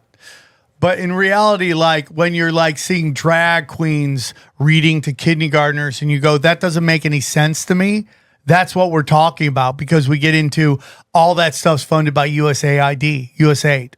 Oh, okay. I get what you mean. Like the Sesame Everything- Street in Iraq. The Sesame Street in Iraq, that makes no But fucking sense. yeah, I mean, none of it makes any sense. None of it makes any sense. BLM, you know, I mean, the bricks doing BLM, like that makes no fucking sense. none of it makes any sense. All of it, everything you see on television, when you see waif models being action heroes, and you go, that doesn't make any sense to me. Or women going to space. That Yeah, I mean, dude, Amazon is a wing of the government, dude. Amazon is a wing of the government. I mean, I don't care what people say. When COVID shuts everything down, right? When COVID shuts everything down and the only stores are open are Amazon Fresh. I mean, that is, to me, fascism at it's the best example of that. That is fascism right there. So everything is funded by this Babylonian money magic, fractional reserve banking. And it's like, and people don't realize, you're like, if we're trillions of dollars in debt, where's that money go? Oh, it goes to sustaining the beast system, the satanic system. Okay. You know, it's like kind of like when you get into, Kamala Harris and like, where did all of her money go? She spent what, $20 million? Yeah. What is that number? That doesn't seem like a lot, $20 million. That's a scoring forward coming off the bench. That doesn't seem like a lot to me. But when you go, oh, she blew through $20 million. Where'd they all go? She paid all those people in the arena, at every arena. That's insane. To come and see her, to act like she's filling arenas. And she wasn't. It's a false reality being presented onto God's reality. What's that village we talked about? We mentioned The Potemkin Village. that, Yeah, 100%. 100%. An illusion. Sir, is there anything we didn't get into that you wanted to cover? Well, I'm at revisionisthistory.org, and what I will close with, because it has an economic angle to it, is that, as we know, God had a plan in the Old Testament, which is still in effect in the New, to keep people out of debt peonage. And this is what we've been partly talking about today. And so the traditional halakhic reasoning views the prose bowl. That's a rabbinic enactment that modifies the application of biblical law. And let's look at that biblical law for a minute. Deuteronomy 15, 1 through 2. At the end of every 7 years, you shall grant a release. And this is the manner of the release. Every creditor shall release what he has lent to his neighbor. He shall not exact it of his neighbor or his brother, because the Lord's release has been proclaimed. End quote. So this commandment mandates that all loans canceled in the seventh sabbatical year, preventing perpetual debt and promoting economic justice, because God did not want his people, and since Jesus came, we are all now his people, to be in debt peonage for all their lives. Okay, so what does Hillel do? He comes along and issues a nullification of God's law. God. And he says that you can collect on these loans after 7 years. He's transferring the loan using a legal technicality. Like many of us have been oppressed by lawyers who have used that against us, a legal technicality, a loophole, to say that I'm putting this law of God under the Beth Din, under the rabbinic court. And the court can then proceed to permit loans to go beyond 7 years. And if we were really a Christian society and not just a Bible-banging society out of the Talmud belt down south, advocating for the mass murder of civilians overseas, then we would have loans that ended at 7 years. And yes, it would be workable because God commanded it, and therefore his grace would make it workable. So this is a textbook example of situation ethics as Hillel enacted it, allowing creditors to collect debts that God commanded should be canceled. And I thought that your listeners might be interested in that. I love it. I love it. That's a great question. So I see you have 2 books on you. Can you go back to his books? I'm going to buy these books. But yeah. So I see one book is $500 There's much lower price books. No, there's no book that's there's no book that's 500. There's a That's a case of 32 books. I used to publish. Oh, it's a case of revisionist 32 newsletters. books. Oh, because it says the Occult Resistance Church by Hoffman. It's only a few copies remain, and I'm not judging the price. Oh, that's a first no, edition. okay, no, that what it is we printed 3,000 copies of that book with a color insert, which I'm very proud of, on gloss paper. First one of my 10 books that had that. I'm gonna buy it. And but no, it's available for much less than that. I think $49.95 or something like that. But it's in black. These color pictures that you're seeing here. By the way, if you stop right there, Sam, oh boy, this is the Sistine Chapel. This is the holiest Catholic church in the world, in the Sistine Chapel. And the guy you see there naked with his genital organs in the mouth of the snake is the mayor of Rome, who objected to the nudity of Michelangelo's Sistine Chapel. And so Michelangelo painted him into the Sistine Chapel in that particular figure. And I thought Catholics might like to know about that. That's so But funny. anyway, no, it's that book. There's only like 16 copies left of the color version. And so to raise funding, it's not easy being an independent scholar. Dude, I listen, I'm not judging, man. I'm going to buy both of them. If you just back up at the top, and you don't have to, but anyway, up at the top, you'll see that we offer it as in black and white instead of in color. Let's see. You seem to be. Oh yeah. Okay. Go back one page. Go back one page. Go back one page to all of his books. There we go. Yeah, they're all there. I see them. I just wanted to know because I'm going to buy them. Renee, I like dangerous books. I like buying dangerous books. That's it. There it is. That's it right there. That should be it. If you go down. Yeah. Anyway, it's $49.95 or something like that. Perfect. I'm not sure. We have a lady in our shipping room that handles all We this. are not judging here. I'm going to buy your books. I love buying books. I have all these books. You got a question, John? Yeah, I just whenever we have someone, another ink-stained wretch, or at least a former ink-stained wretch like myself, I like to ask about the future of journalism, especially print. I understand you spent a long time with AP, right? Yes. Yeah. What do you think there is any future in it? I mean, they're dealing with limited resources. It's all dedicated to online now, and more than ever, it's crime report, entertainment stuff, because those are what drives clicks on the website. Circulation is, not even it's the last thing they talk about now in the business meetings. It's all just about online.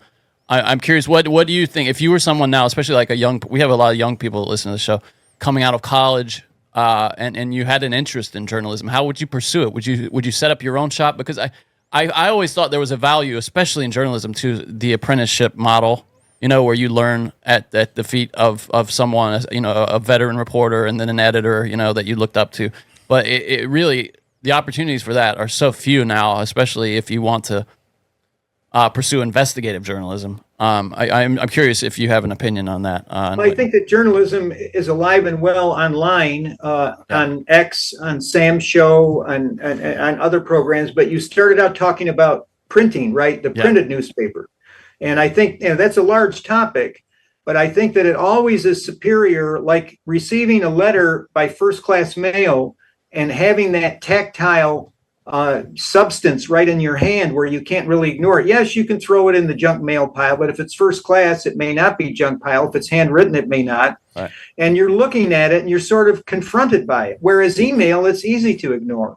And when I was reading the New York Times as a New Yorker in its paper form, I could get the entire paper, every corner of it, look it over with ease. I think that that's something having to do with what John Stilgoe talked about in terms of reflected light and directed light. When we're reading, the light is not directly in our eyes. It's coming usually from behind our head or above our heads. Yeah. And that's much easier for our mentation and cognition rather than staring into a screen where the light is flowing towards us.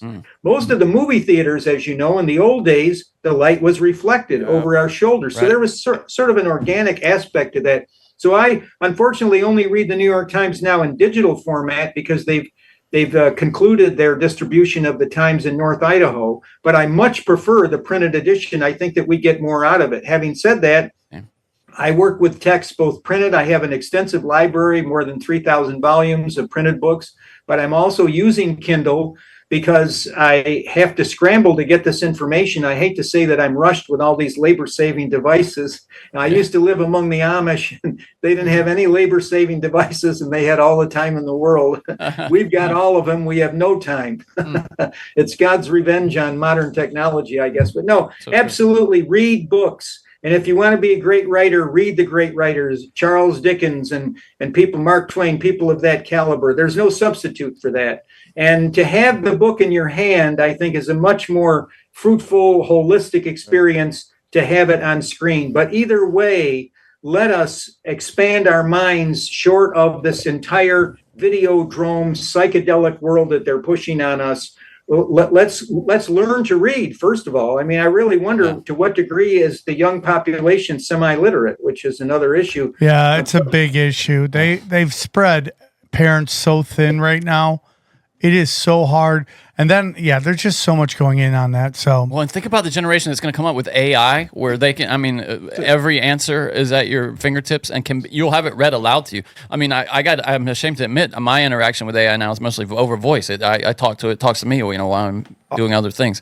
I saw my nephew's penmanship the other day, which is not cursive, horrible. No, yeah, cursive's done. No, we're penmanship. It was normal. I'm going to put out ninjas. I don't care. Mr. Hoffman, it was an honor to have you on the show. You have an open door anytime you want. Truly. I'm going to talk to a couple people in the space to see if they can bring you on their show. If you don't mind, I would love to do that for you. And thank you very much. And I also want to say I'm hopeful listening to the three of you, because your show is supposed to be a radical way out kind of program. And here the three of you are advocating for cursive handwriting, printed books, and it looks to me like there's hope for the future. Well, brother, I appreciate that's a nice thing anyone ever said to me. And we look forward to having you on again, and we will talk to you soon. Thank you so much. Let's break down the episode. Damn. Brought it. Spicy. Dangerous. Michael Hoffman pulls no punches. I just love when we have somebody on who's obviously read some books. You know, what I mean? Like, there's some danger in reading books. In between the show, I was thinking about how I'd love to have him and Leonardo have a debate on Hitler. And, and I know Leonardo would be good about it. She's great. That would be interesting. That would be, she would do it. I'm not She's sure already said how much fun he would have with that. But, like, you know, because like, does she have scholarly citations, like primary sources that she can cite? Because he's going to be like, in 1938 it was written that, and she's going to be like, yeah, but I saw on TikTok that, Well, that's the whole point of the debate. I mean, do you think that goes for more than, okay, I mean, yeah. I mean, it could be a 20-minute debate. We'll go for anywhere if it's 20 minutes. Dude. Let's watch that. I mean, neither of them were there, so are they really experts? It's a very interesting conversation because you listen to like how much more nuanced the discussion is, and how there's just so many. Because just the discussion itself will be labeled anti-Semitism. Yeah, of course. It plagued him. He says he's shadow banned to oblivion because of it. A real banned, really. And he's gotten debanked. I mean, that right there is a sign of like dangerous.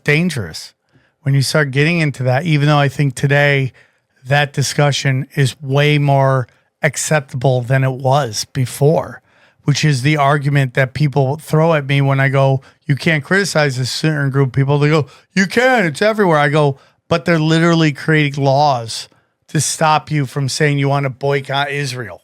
I mean, yeah. And to me, the discussion is then there are Talmud Zionists, then there is Israel. And, you can have a discussion whether Talmud Zionist and Israel are the same thing. There is a discussion for that. But, it's even Rogan said the other day with Jordan Peterson. He brought up, he didn't say usury, but he brought up money manipulation and interest. And then there's our friends, Dana's mom, Dana's family, our friends, all these people that we interact with, Mitzi Shore, all these people, but they can't have us differentiate that because then the illusion goes away and the firewall to the highest levels of power dissipates and goes away. And now it's all open to criticism and discussion and comedy, which is the most dangerous form of all of them, because a spoonful of sugar helps the medicine go down. It's also, John Lennon had this this idea that, he was a pacifist because he thought, and it's not an original thought to him. MLK felt the same way to the extent that he was an actual person and not, manipulated. But that once you engaged in violence, you were on their terms, on their territory. They're the experts in violence. You'll never win when you're being violent. And in comedy, in ragging on each other. And that's why they can't abide comedy. Speaking about it in comedy, because that's not there. That's they have no power in that realm. That connects right to a person's spine, right to their soul. The laugh and the realization of truth. That comes from that. And that's why they try to restrict that. Especially like in China, where you can't joke. Think about the things they don't let you joke about in China. Yeah, it's all and those that's things real, that go dude. Right Because I've done stand up in China, and they say, don't talk about the democide, which nobody knows about, which is when the Japanese killed 10 million. Nobody talks about that when it comes to World War II. The Japanese killed 10 million Chinese. 10 million. And nobody talks about it. And you cannot bring that up in China in comedy, because they send people to sit in the comedy shows as customers. They got secret shoppers for comedy? Yeah. Bro, one of the first times ever on the road I did a Funny Bones, and I got called by my manager. He's like, here's what's going on. The staff loves you, the DJ loved you, a lot of the crowds loved you, but the manager, the secret shopper, they said, didn't like you.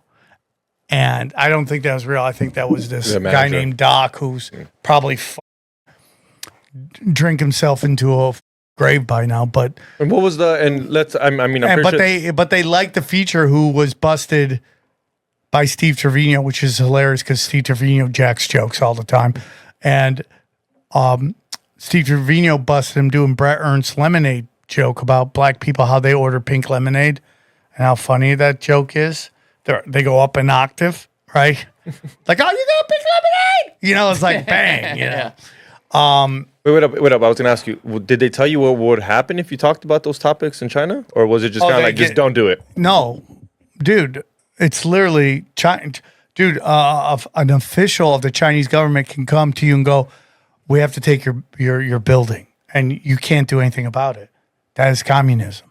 They can literally take your building and give it to their friends to run their business. It's crazy. Same thing I've heard with Tibet too. You're not allowed to talk about Tibet, Taiwan, Yeah. those things. And you ever heard Kurt Metzger talk about the Dalai Lama and how they just It's so funny. brainwash his kid? Yeah, dude. Yeah, And the kid's like, dude, I'm hanging out. Chicks are wanting to hook up with me. I have the easiest life possible. And it's so strange.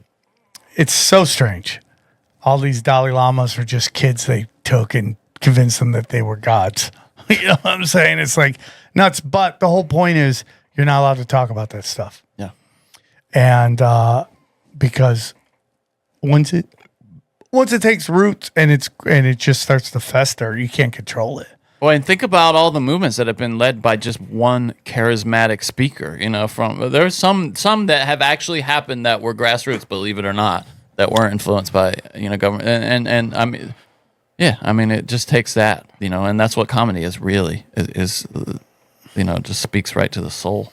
And that's why, I'm convinced that Jerry Seinfeld was a ploy to convince people that the only way you make it in comedy is to do this family-friendly corporate bullshit About nothing, literally. And, He owns it's like, and you can say whatever you want about me, about the world at the world famous comedy store, where my setting, where I am and what I'm going to do and all that shit, like in terms of like, am I having weird sets there? I get standing O's all the time, and then I'll have a couple weird sets. Like I just had a weird one the other night, but the whole room was weird. Literally one of the funniest comics got off the stage and were like, oh, they weren't laughing at that at all.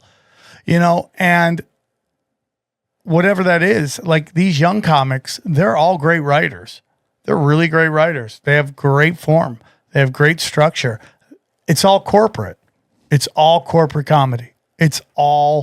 Everyone is a demographic mascot and is doing corporate comedy, not to piss off anybody, which is the shadow in the cave industry that is completely dying. It's dying on the vine. Now it's moving towards the internet and YouTube and Instagram deciding who has careers and who doesn't have careers. That's 100% happening right now. But it's also energy, right? Which gets into the next episode. But yeah, I mean, I understand that. It's so funny because, the way we do the show, we do 2 episodes and then we break down the episodes. And it's just like 2 different energies, right? And it's just like they're both equally important. One is realistic, honest data that can make people uncomfortable, and the other one is hope. And they're both equally dangerous to, the people who... The establishment. Yeah, the establishment, yeah. Right? And that's where you start to get debanked. When your idea is so strong, they need to do something about it. And it's why we have a show where some mystery person uploads our episodes to YouTube, and then we get told he's getting strikes now. People think it's one of you 2 guys. It's Mark. It's not me. I'd rather... Mark swears it's not him. I thought it was Mark at one point. And I think Mark thought it was you, actually, which is hilarious. I mean, I would have already told Sam, like, hey, I'm doing it. Yeah. No, I've thought about I wish starting people a new understood one. it. When you tell me our numbers aren't good because I suck, and the guy who nobody knows is uploading our episode is now complaining that he's getting strikes for medical misinformation that has already been agreed upon. That it's all coming out that what we're calling out has been called out by the establishment, but yet YouTube refuses to give an inch to it, and we wonder why they're suffering, and they are suffering. It's not just ChatGPT and all these AIs are destroying their search engines. I mean, like, you look at Facebook and Instagram, they're in trouble. You're looking at Google's in trouble because they've basically controlled the search engine, which is hilarious to me. Because that to me kind of gets into are they trying to kill off an old brand and run everybody into AIs? Right? And Johnny says that Google gives you an AI. Well, it's interesting because for a while there was this trend, especially last year and the year before, where people would append the word Reddit to any of their searches so that they would get Reddit responses, because what they wanted was an answer in English in the form of a sentence. They wanted something from a person. And Reddit, an AI comes along just after that. And now when you search Google, if it's like a question or something that can be answered in that way, it'll have a little AI answer at the top. Yes. Like, yes, this is, that was and 1927. how people are, and we've complained about this before, how people just assume AI is automatically telling you the truth. Yeah, I have a real problem with that, dude, because you're seeing that on social media everywhere now. You put out some piece of information and somebody comes at you with like, well, Grok says this, or Grok, is this true? Dude, some guy just did that. They make Thanks, shit up. Grok. And it totally gave him, especially, dude, ask Grok a question that you already know the answer to. And don't make it like, oh, why is the sky blue? Ask it a dangerous question and watch it lie right to your face. Or just refuse to answer it. I asked it something a little saucy about what our guest was talking about today, about those passages in the Talmud. Yeah. Sorry, I'm laughing at Sam. And it just refused to. It was like, yeah, that's against our terms of service to talk about that. We don't talk about that. Exactly. Yeah. Isn't that funny? Yeah. It was just like, no, we don't talk about it. Yeah. Yeah. Okay. Not even like, hey, a little uncomfortable, maybe. No, just in red, it came up like that. We don't talk about that. My favorite thing is when it goes, okay, this is against terms of service, but it still gives you the answer. I'm like, oh, yeah. I love that shit. Yeah, it's a dangerous thing, dude. And you go, especially when you get into the Hitler stuff, you're like, okay. I mean, when he said something that just totally answered what all the Hitler dick riders have been saying forever. He locked up all the bankers. Yeah, and he gave it to the Aryan bankers who did the exact same thing. If any statement has ever been said on tinfoil hat that is probably the most powerful statement ever said. That was it. I mean, there's been times people said stuff where I'm like, holy shit. But like in terms of recently, that's probably one of the most powerful statements said on the show. And it really answers all the Hitler dick riders' criticism and argument against that he's controlled op. He's, I mean, it makes no sense when you look at Hitler and the Nazis and what they were doing versus what the establishment and the masses of mankind wanted and what they actually got, which was everything they wanted. The destruction of Germany and control of Palestine. Yeah. It was a wonderful episode. It is a dangerous episode. I hope someone doesn't come in day one, listen to the episode. Oh, can you imagine? You probably won't come back. Somebody's buddy tells him, like, hey, you like tinfoil hat. Sam Tripoli, it's really funny, kind of lighthearted. But I also like they said he was open-minded to any of it. Like, the thought of Hitler dying in Argentina. He goes, I'm open-minded to it. If you have the docs, yeah. If you can produce a documentation which proves it, I'll listen to it. That's the right attitude. That is the head on a swivel, guys. There's constantly new data coming. Also, this guy talked to the Nazis. That was the other cool he thing. did. Yeah, you're right. We kind of glossed over that, but the guy he actually talked to Nazis, and they told him that. I mean, like, there's so much value in that for me. Like actually talking to sources firsthand, and primary sources, reading them. And you kind of look into like where our society is. We're talking to, especially on YouTube, talking to shiny 20-year-old objects seems to be this kind of currency, right? And like you go, well, and you also talk to two guys. We talked to two guys today, most likely in their 70s. Oh yeah. And like the well of knowledge that they are. Absolutely. Drink from the fountain of knowledge. We just did that. And like how like when I watch these girls on Instagram who just in yoga pants, like purposely putting camel toe as they have dumb conversations, and you're like saturated and stupid. We know what you're doing. We're just powerless. They know what they're doing. We're powerless against it. Yeah. Oh yeah, dude, we're not meant to see that. It's our monkey DNA. We are now in a time where camel toe is attractive. When I was growing up, if a chick had camel toe, she had to move. She had to leave the city. She'd be made fun of. She had to move to another county. Which makes no sense why we would do that. Well, yeah, but it's also like this whole thing where now it's currency. Yeah. Or this idea that shame was a bad thing. That's what the whole someone just brought that up on the pride internet. movement. Is like, hey, I'm. Remember when pride, was a bad thing, like being proud. That's not why humble. Lucifer fell from heaven. Pride. Yeah. And humility is really where it's at, but that's an anti-virtue now. The people don't look at that as a virtue. It's like, hey, dude, you want to be a weirdo? Do it home. Like this guy in Thailand, this Russian YouTuber from America went to Thailand. Oh yes, yeah. Now he's looking at 20 years. Yeah, because he was it was a tribe that had not been contacted, right? Ooh. And he was trying to go reach an uncontacted tribe. Well, it's also that he was like going up to their law enforcement, flipping their hats off, stealing their bikes, doing all this crazy shit. Oh, I didn't know that. I thought it was yeah. Just about the tribe. I heard he left like a Coca-Cola or something out there. If we're talking about the same guy. I don't think we're talking about the same guy. It was like India or something? No, no.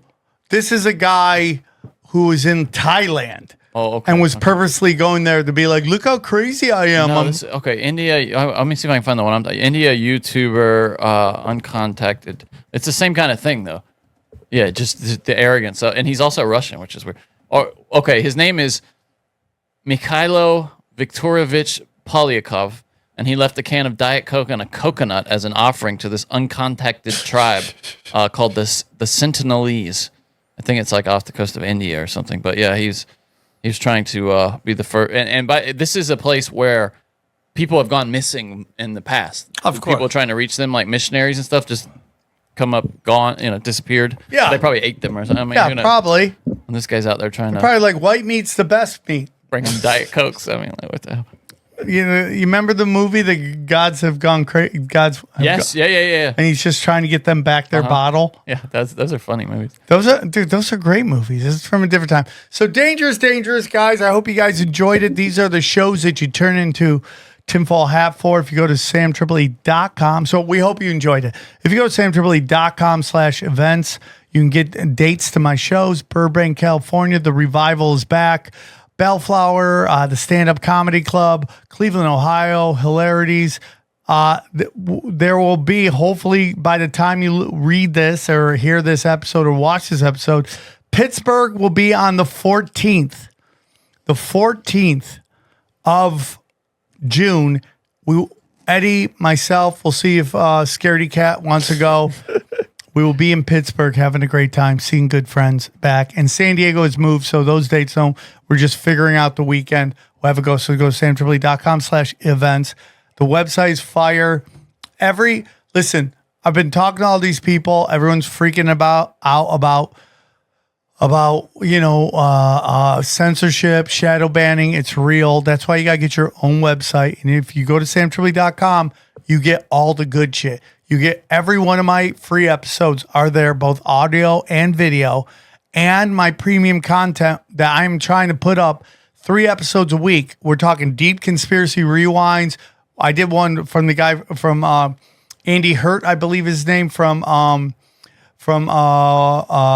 Control Alt Delete. I mean, dude, that was a crazy ass episode. Whatever, exclusively. My premium content and both Brad Binkley's and Austin Picard's premium content, you get whatever this is, and it is a fire hour of discussion. This one went almost an hour and a half. All that stuff on samtripoli.com. Cash Daddies, listen, guys, it is chaos right now. It is chaos in the world financially, and somehow Howie Dewey is cashing checks and breaking necks, right, Johnny? Yeah, absolutely. It's it has been volatile lately, and that is exactly the kind of market where Howie has found the way to profit. So I got in on Tesla yesterday, holding that. It's already gone up. Yeah, so, and if you're afraid, because things like options trading, you hear that and you get a little nervous. There's plenty of just like stash it in your retirement account and hold it a long term. There's plenty of opportunities like that too. It's not just, the whole thing's very educational, I think, is the point there. And it's not just Howie either. I mean, if you go into the community, I mean, everybody's working together. Howie gets blown away on what these guys have discovered. It sounds like a lot of money till you realize that the money you possibly could make, obviously investing could get you, I mean, it's just the way investing is. But Cash Daddies is for the people, okay? What else do we got on samtripoli.com? Chaos Twins, new issues almost done. Gonna get that out to you. Back, go down, and then go to T-shirts. Guys, wait till you see the new T-shirt that's about to drop. It's Modern Day Prophet, and it's me with my peanut butter hair. Johnny, do you know that picture? Yes, of course I do. It's my favorite picture of you. Yeah, that will be the Modern Day Prophet shirt. That is being designed as we speak. Wait, it's going to be in color though. Like you can see the. Yeah, that's it. Oh God, yes. And then somebody finally, this great tattoo artist. I gotta find his name real quick. Oh, they did it. Oh, they someone did got someone. It's what you wanted. It's what you pictured in your dreams. Finally, nice. Yes. Finally, somebody. This is a mystery T-shirt, so you wouldn't let me attempt it with AI. No, he drew it. Yeah. I want to see if I can find it. I can't find his name. My apologies. We'll give him a name. A new secret shirt is going to come. Now, I'm debating whether I should put the old secret shirt up for sale. You can't. Yeah, you can. Just put it under mystery shirt. They want it or they don't. You want to know what it is or you don't. You live in New York. You live in another world. You can't see Sam and buy it. You can get it for Mystery T-shirt. We've done it before. Johnny doesn't like the idea. It's great. It's that crazy. I'm just wondering if that like breaks a compact with the people at the show. Where you're like, hey. Okay. I mean, we'll discuss it. We'll see. But T-shirts are a great way to support the show. Go back to the website. T-shirts. Again, all of our affiliates are great people who are putting out products that make your life better. Gold and Silver, obviously, you know, they're a giant sponsor of the show. We thank them for that. Rife Technology, AquaCure Hydrogen Brown Gas, Pat Meltich and his Mineral Kings, Energy, Chemical Free Body. Took it in between shows today. I take it every day. My favorite website out there, the Harley Ray website, where you get the crystals, candles, sage, anything you need. EMF Rocks, dude. Second show, we got into a lot of that dirty energy, dirty electricity. Great way to fight that. And then Joel Staley just put out a book. We'll have him on to talk about it. Brain Supreme. And then finally, the guys who designed my website. And I'm trying to get everybody in the community of conspiracy to go get your own decentralized website. Start loading your shit up on there. Because I think they're going to come for Twitter. I think they're going to come for all of us on YouTube, Instagram, all that shit. The days are numbered. If you have your own website, you have your own thing, go back. Prometheus is the way to go. They take good care of Daddy. And then Nuke Social. Here's the thing. All of my posts on all my social media go to Nuke Social. Xavier Guerrero is always fishing on there. Looking. No, I'm on Telegram, and sometimes I let you guys know on who the special episodes are. I drop a little secrets over there on Telegram. That. Go to Telegram, please. Telegram, check that out. Only Conspiracies. And then the 01, we'll be bringing back that show. Audio streams everywhere. Radio streams on samtripoli.com. You can hear Tinfoil Hat 24/7. And you can just, in all things Sam, all my specials are there. I'm about to drop 2 Crowdwork specials, Potty Mouth and Black Karate Robots. That will be out soon. I just had to spend time working on them. Anything else? Hit that like button, subscribe. Go check We Don't Smoke the Same on. We just had Felipe on and a couple crazy comedians. Felipe Esparza. Yes. Johnny. Yeah, come check out the new Broken Sim. We're killing it over there. For some reason, people seem to like that show. We've been doing just it live. Two dudes talking. Yeah. Two dudes talking. Yep. Enjoy these highlights. Here's a clip from the latest Broken Sim. Okay, look. First of all, look at this. What a sassy boy. Look at his picture there. Look at that, dude. That guy loves war, but even though he was of age to go fight in the Iraq War, he didn't want to go. What a sassy boy. So sassy. Douglas Murray, long headline here, boy. So-called Israel, Hamas, Ukraine war, quote, experts spew false info on Joe Rogan's podcast. There has to be a standard. He goes, last week, I seemed to break the internet. I went back on Joe Rogan. Yeah, the only thing got broken is your ass. They broke your ass. They split your ass more than it was split before. Here, he said he's been on Joe's podcast a number of times and enjoyed it. Now, I'm curious if you think this next part is true. He said he gives credit for Joe being a master of his art, for being able to talk interestingly like that. And then he says that he brings up Dave Smith here. He says claiming some ancestry. That's weird. Why did he say it like that? Claiming some ancestry.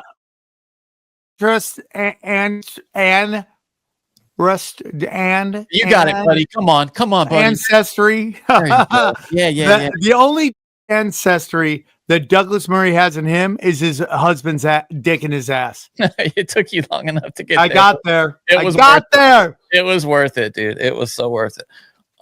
Okay, so he goes.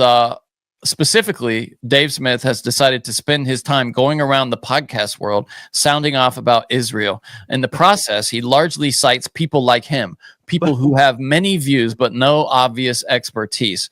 He brings up Daryl Cooper here, who says he isn't a historian, yet has been invited onto some of the world's biggest podcasts as a historian. One of Cooper's many ahistorical claims is that Winston Churchill was the chief villain of World War II. On these and many other. Let me just say something real quick about Winston Churchill. I said last week, Douglas Murray thinks that 2 people at the same level, okay, the same level of this war on each side, one guy good, one guy bad. And neither of them can at all mix and be the same person on each side. Okay, you know my theory on Hitler. He was a British spy. He's a tweaking British spy. Okay. Now, if we take a look at history, we take a look at the British India Opium Wars. Who were the bad guys there? The British, who went into China to curb stomp them because the emperor at the time would not allow opium sales. Okay. The Revolutionary War. Who was the bad guy? So we're told. The British Empire. Where is the war where the British are the good guys? It doesn't exist. Yeah, true. Except in the Iraq War. You remember? Remember who was the guy? What was the guy? The name that was in Britain at the time? Tony Blair. Tony Blair. Everyone calls him a war criminal. He bad guy in the Iraq War. But suddenly, in this one war, they're just pure light. I mean, are you crazy? It's the British Empire. So he starts going in on Cooper, and he this is the thing you got him on last week, which I thought was so funny.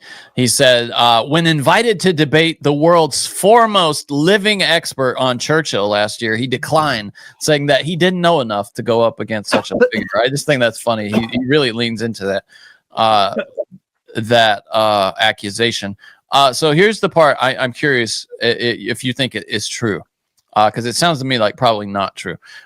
He says that Rogan told him he could come on to promote his book, but only if Dave Smith could be there to kind of check him. What do you think? Do you think that's true? He said it's definitely possible.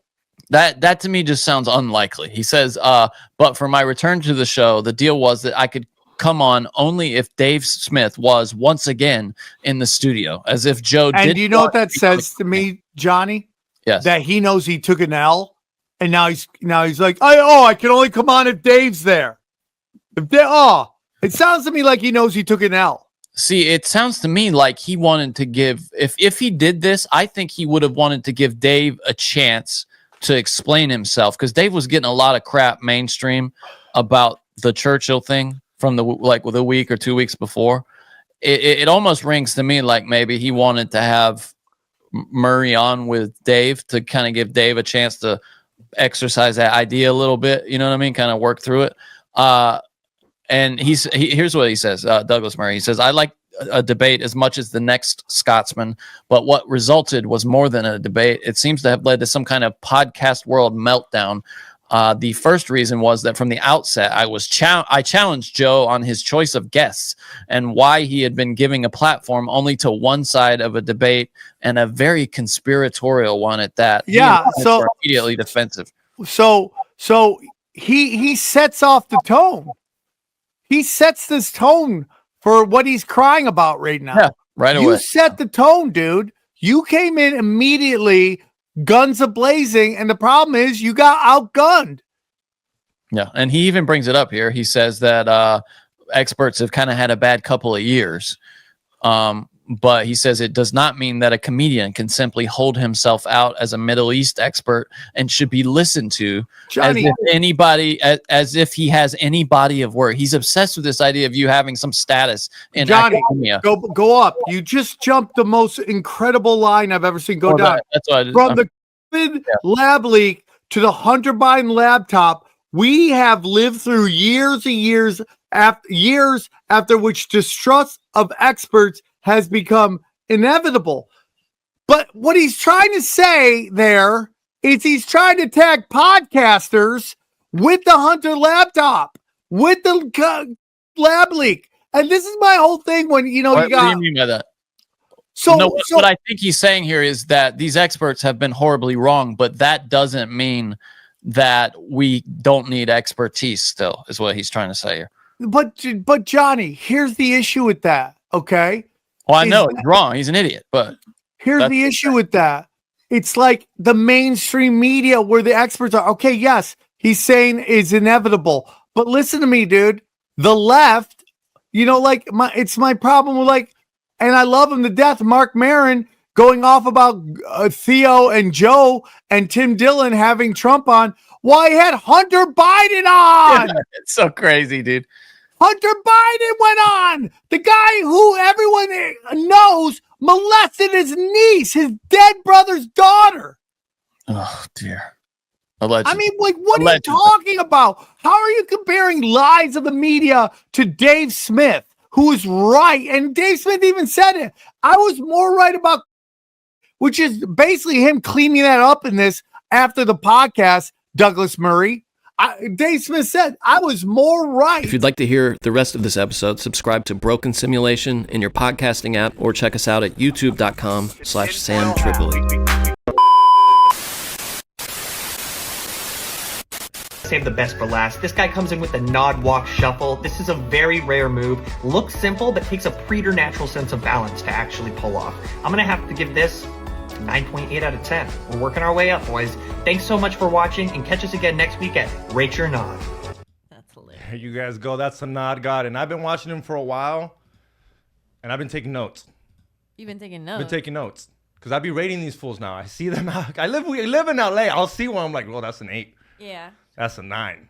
I do that all night at work. Yeah. You ever seen a 9? You ever I've seen never a 9? seen a 9. What's the worst you've seen at your probably job? about maybe a 6. 6? 6 or a 7. All right. With all the note taking I've taken and all the experience you've had, let's rate this homeless. I want to rate homeless from now on. If you guys... That's crazy. Oh. Dude, look at that. That's the Exorcist throw. I want it. From the outside looking in, might look funny, might give you a grin. But where the fuck can I begin? That's with the devil every day. Bathing sin. Do you understand? You should do, but no, you don't.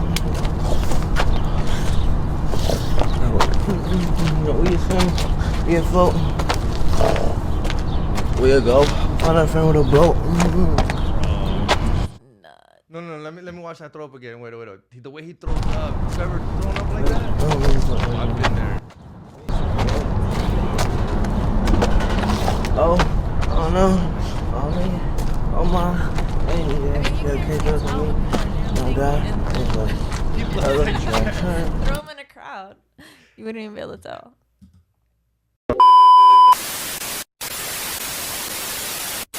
We go deep, homeboy. Aaron, open your mind.